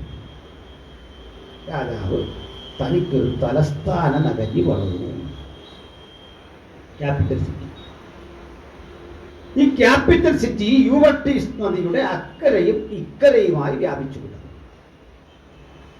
സിറ്റിയുടെ നീളം 14.5 മൈലായിരുന്നു, വീതിയും 14.5 മൈലായി. അങ്ങനെ ഏകദേശം ഒരു 15 കോടി, ഒരു 60 സമചതുര അത്രയും മൈൽ ചുറ്റണം. അങ്ങനെ ഈ പട്ടണം നദിക്കക്കര ഇക്കരയായിരുന്നു. ഈ 14.5 മൈൽ നീളത്തിൽ 14.5 മൈൽ വീതിയിൽ പണി കഴിപ്പിച്ച പട്ടണത്തെ 87 അടി കനം 100 അടി ഉയരവുമുള്ള ഒരു പടുകൂറ്റൻ കോട്ട കെട്ടി സുരക്ഷിതമാക്കി. 87 അടി കനമുള്ള ഈ കോട്ടയുടെ മുകൾ പരപ്പിലൂടെ 2 വീതം കുതിരകളെ കെട്ടിയ 6-ലധികം രഥങ്ങൾക്ക് സമാന്തരമായി സഞ്ചരിക്കാവുന്ന വിസ്തൃതി ഉണ്ടായിരുന്നു. മാത്രമല്ല, ഈ കോട്ടയ്ക്കുള്ളിലേക്ക് കടക്കാൻ 100 വാതിലുകളും ഒരു പ്രധാന പ്രവേശന കവാടവും ഉണ്ടായി. ഈ 100 വാതിലുകൾക്ക് മീതെ 100 വാതിലുകൾക്ക് മീതെ ഓരോ വാതിലിനും മീതെ ഓരോ ഗോപുരം എന്ന കണക്കിന് 100 ടവറുകളിൽ 100 ഗോപുരമുണ്ടായിരുന്നു. ഒരു വശത്ത് 25, അവ 4 അടുത്ത് വരുമ്പോൾ അങ്ങനെ ഗോപുരങ്ങൾ, കാവൽ ഗോപുരങ്ങളുണ്ടായിരുന്നു. ഇതിന് മീതെ കൂടി ബാബിലോന്യ പട്ടാളം ജാഗരൂകരായി ആയുധധാരികളായി തലങ്ങും വിലങ്ങും നടന്നിരുന്നു. ഇതിനു മുകളിൽ സൈനിക കാര്യാലയങ്ങൾ, പാണ്ഡികശാലകൾ, ആയുധപ്പുരകൾ, ചാരപ്പടകൾ കൊറ്റുനോക്കാൻ വേണ്ട മറ്റു സൗകര്യങ്ങൾ, ദൂരത്ത് നിന്ന് ശത്രു സാന്നിധ്യം തിരിച്ചറിഞ്ഞാൽ അകത്ത് സിഗ്നൽ കൊടുക്കത്തക്ക, സന്ദേശം കൊടുക്കത്തക്ക സംവിധാനങ്ങൾ, ചുരുക്കി പറഞ്ഞാൽ സുരക്ഷിതത്വമുള്ളൊരു കോട്ട. നിസാരമല്ല. ഈ 100 വാതിലുകളും സദാ അടഞ്ഞു കിടന്നിരുന്നു. ഒരു വാതിൽ ഒരു ദിവസം തുറന്നാൽ അടുത്ത കാലത്തൊന്നും ആ വാതിൽ തുറക്കില്ല. പ്രധാന വാതിലാകട്ടെ താമ്രനിർമ്മിതമായിരുന്നു. താമ്ര പാളികൾ അടുക്കി അടുക്കി അടുക്കി വെച്ച് ടൈറ്റ് ചെയ്ത് സ്ക്രൂ ചെയ്ത് പണി കഴിപ്പിച്ച ഈ വാതിൽ മനുഷ്യൻ തള്ളിയാൽ തുറക്കില്ല, വലിച്ചാലും തുറക്കില്ല. അത് ചക്രം കറക്കി തുറക്കുകയോ അതല്ലെങ്കിൽ പരിശീലനം സിദ്ധിച്ച ആനകൾ കെട്ടി വലിക്കുകയോ വേണം. സ്പ്രിംഗ് ആക്ഷനുള്ള കഥകളാണ്. ഈ ഗേറ്റിന്റെ പേര് തന്നെ ഇഷ്ടാർ ഗേറ്റ്. മറ്റേ പെണ്ണിന്റെ പേര്, സെമിറാമിസിന്റെ പേര് ഇഷ്ടാർ ഗേറ്റ് എന്നാണ്.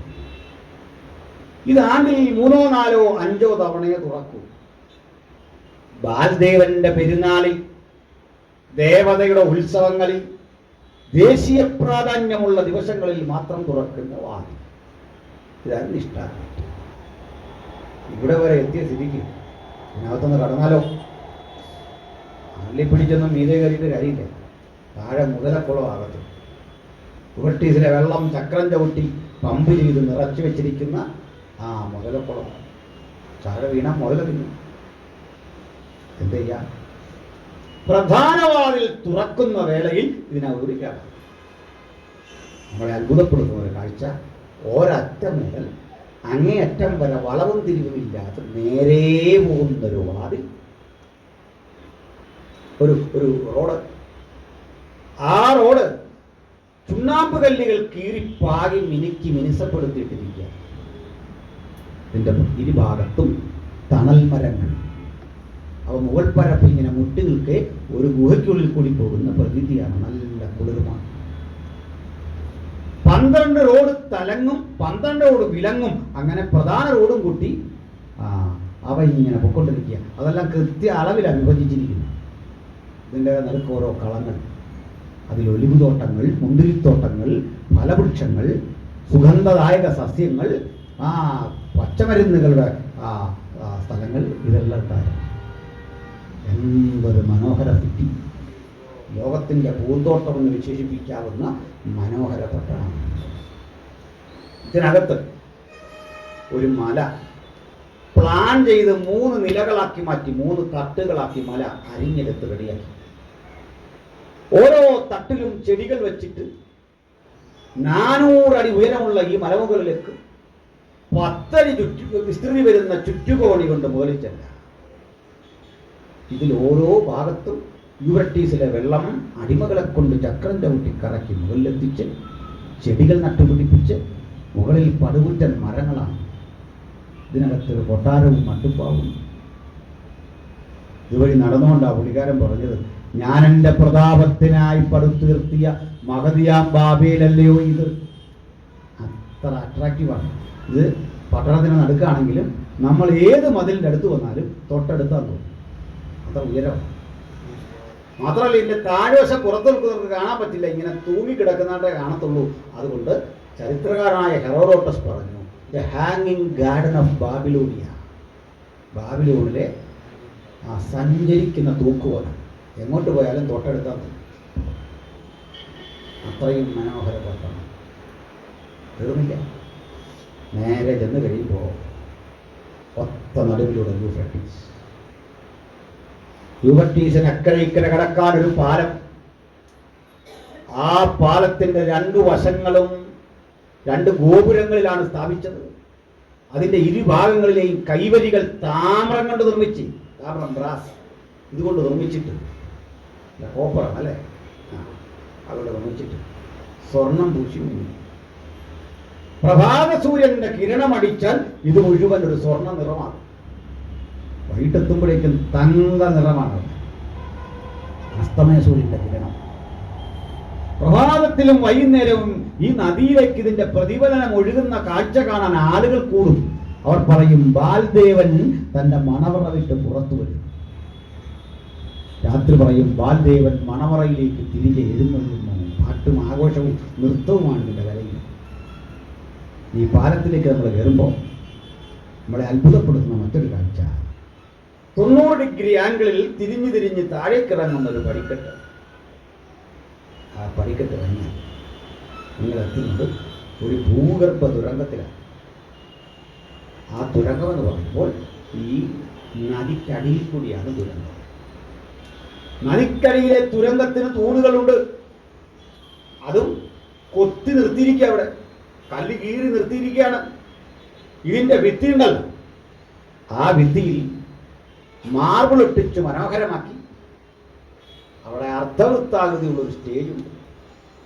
അതിന് ചുറ്റും കുതിരയുടെ ലാടത്തിൻ്റെ ആകൃതിയുള്ള തീന്മേശകൾ.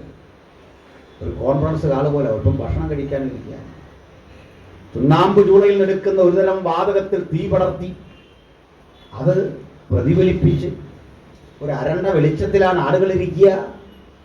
അവിടെ സ്ത്രീ പുരുഷന്മാർ അർദ്ധനഗ്നരായി നൃത്തം ചെയ്ത് പാട്ടുപാടി ഉല്ലാസിച്ച് ആനന്ദിച്ച് മദ്യം നിറച്ചു വച്ചിരിക്കുന്ന കോപ്പകൾ, വീഞ്ഞ് നിറച്ചു വച്ചിരിക്കുന്ന പാത്രങ്ങൾ, പല നിറത്തിലെ മദ്യവും മറ്റു വസ്തുക്കളും, വറുത്തു വച്ചിരിക്കുന്ന മാംസകഷണങ്ങൾ, വിവിധ ധാന്യമണികളിൽ ഉണ്ടാക്കിയ ആഹാര പദാർത്ഥങ്ങൾ, ഇവ നൃത്തം ചെയ്ത് പാട്ടുപാടിയുമാണ് നമ്മളടുത്ത് കൊണ്ടുതരുന്നത്. ഇതാണ് ഈ കുഞ്ഞുങ്ങൾ നിരസിച്ചത്. എത്തണമെന്നോ ഇവർ പറഞ്ഞു, ഈ വീഞ്ഞു കുടിച്ചു, ഈ ഭക്ഷണം കഴിച്ചു, ഞങ്ങളെ തന്നെ അശുദ്ധരാക്കില്ല. ഇവിടെ അറിവരില്ലേ? അപ്പുറത്ത് മാറി ഇവരൊരു ദേവനുണ്ട്. ആ ദേവന്റെ പേര് മാർഡൂക്ക്, നെരോദക്ക് എന്ന് മലയാളത്തിൽ. അയാളും തൻ്റെ പത്നിയും നിൽക്കുന്ന ഒരു നഗ്ന ശിലാബിംബമുണ്ട്. ഈ ശിലാബിംബത്തിൻ്റെ മുമ്പിൽ കാളയെ നുറുക്കി യാഗാർപ്പണം നടത്തി പൂജിച്ച മാംസവും ഇവരുടെ തലമേലേക്ക് ഈ നഗ്നബിംബത്തിൻ്റെ ശരീരത്തിലേക്ക് പകരപ്പെട്ട വൈൻ തളം കെട്ടിക്കിടക്കുന്നത് ഇത് തൊഴുത്തിയിൽ ശേഖരിച്ചിട്ട് ഇതാണ് പാനപാത്രത്തിൽ ഒഴിച്ച് മുകളിൽ കുടിക്കാൻ വരുന്നത്. അങ്ങനെ വിഗ്രഹങ്ങൾക്ക് നിവേദിച്ച ആഹാരവും മറ്റു പദാർത്ഥവും കുടിപ്പിച്ച് ഒരു യഹൂദൻ്റെ പ്രാഗൽഭ്യം നഷ്ടപ്പെടുത്താൻ സാത്താനിട്ട തന്ത്രം ഈ കുട്ടികൾ തിരിച്ചറിഞ്ഞു. അത് പറഞ്ഞു, വേണ്ട. ദൈവത്തിന് സന്തോഷമായി. കാരണം അറിയട്ടെ, ഇതൊന്നും വേണ്ടാത്ത യെരൂശലേമിൽ തോറ്റുപോയവന്റെ തലമുറ കൂടുതൽ തകരുമെന്ന് പ്രതീക്ഷിച്ച സ്ഥാനത്ത്, തോൽവി ഉറപ്പിച്ച മണ്ഡലത്തിൽ മരണം വന്നാലും ഞങ്ങളിനി പാപം ചെയ്യാനില്ല എന്ന് പറഞ്ഞ ഒറ്റക്കെട്ടായി നിൽക്കുന്ന കുഞ്ഞുങ്ങളെ കണ്ടപ്പോൾ തമ്പുരാൻ സന്തോഷിച്ചു. യഹോവയുടെ സന്തോഷം ഞങ്ങൾക്കിത് വേണ്ട. ഭണ്ഡാര വിചാരകന്മാരോട് ഞങ്ങളെ നോക്കുന്നവരോടൊക്കെ പറഞ്ഞു, ഞങ്ങളെ ഒന്ന് പരീക്ഷിക്ക്. ഞങ്ങളെ പരീക്ഷിച്ചാൽ ഒരു കാര്യം ഉറപ്പാ, ഞങ്ങളുടെ തേജസ് നശിക്കില്ല, ശോഭ നശിക്കില്ല, പ്രാർത്ഥനയുടെ ശക്തി നശിക്കില്ല, ദൈവകൃപ നശിക്കില്ല. ഞങ്ങൾ ശേഷം മനുഷ്യരെക്കാൾ കരുത്തു പ്രാപിക്കും. ഈ ക്ലാസ്സിൽ വന്നിരുന്ന ദൈവജനങ്ങൾക്ക് നമുക്കും സാത്താൻ ശക്തികളുടെ തന്ത്രം കണ്ടിട്ട് പറയണം, തോൽക്കാത്ത വിധം ഞങ്ങൾ യേശുവിനോട് ഒട്ടിച്ചേരുന്നു, ഹൃദയംഗമായി ഏകീകരിക്കുന്നു. കാരണം ഇവിടെ ജയിച്ചെങ്കിലേ അടുത്ത കടമ്പയുണ്ട്, വിഗ്രഹാരാധന. അവിടെ വെച്ച് ഓർ പറഞ്ഞു, നീ നിർത്തിയിരിക്കുന്ന ബിംബത്തെ, അടുത്ത വചന പറഞ്ഞു, ഞങ്ങളെ രക്ഷിക്കാൻ കഴിഞ്ഞാലും ഇല്ലെങ്കിലും നീ നിർത്തിയ ബിംബത്തെ ഞങ്ങൾ നമസ്കരിക്കയില്ല. ഈ രാത്രി ദൈവത്തിന് മഹത്വം അർപ്പിക്കാം. നമ്മളെ രക്ഷിക്കുന്നവനെയാണ് പലപ്പോഴും നമ്മൾ വിളിക്കുന്നതെങ്കിൽ പൈതങ്ങൾ പറയുക, രക്ഷിക്കാൻ കഴിഞ്ഞാലും ഇല്ലെങ്കിലും ഞങ്ങൾക്ക് ഒരു ദൈവമുണ്ട്, ഒരേ ഒരു ദൈവം. ഈ വചനം കേൾക്കുന്നവരെ നമുക്ക് ആ മഹാദൈവത്തെ തീർത്തിട്ട് പറയാം, ആരാധനക്ക് യോഗ്യൻ അവിടുന്ന് മാത്രം മാത്രം മാത്രം. അങ്ങേ മാത്രം ഞങ്ങൾ ആരാധിക്കുന്നു, തിരുപ്പാദം മാത്രം ഞങ്ങൾ നമിക്കുന്നു. സകല ആരാധനക്ക് യോഗ്യൻ നൽകുന്നു. ദൈവം പറയും, നമുക്ക് നമ്മെ ഏൽപ്പിക്കാം, ഉണരാ, ജാഗരിക്കാം. കർത്താവിന്റെ അനുഗ്രഹിക്കട്ടെ.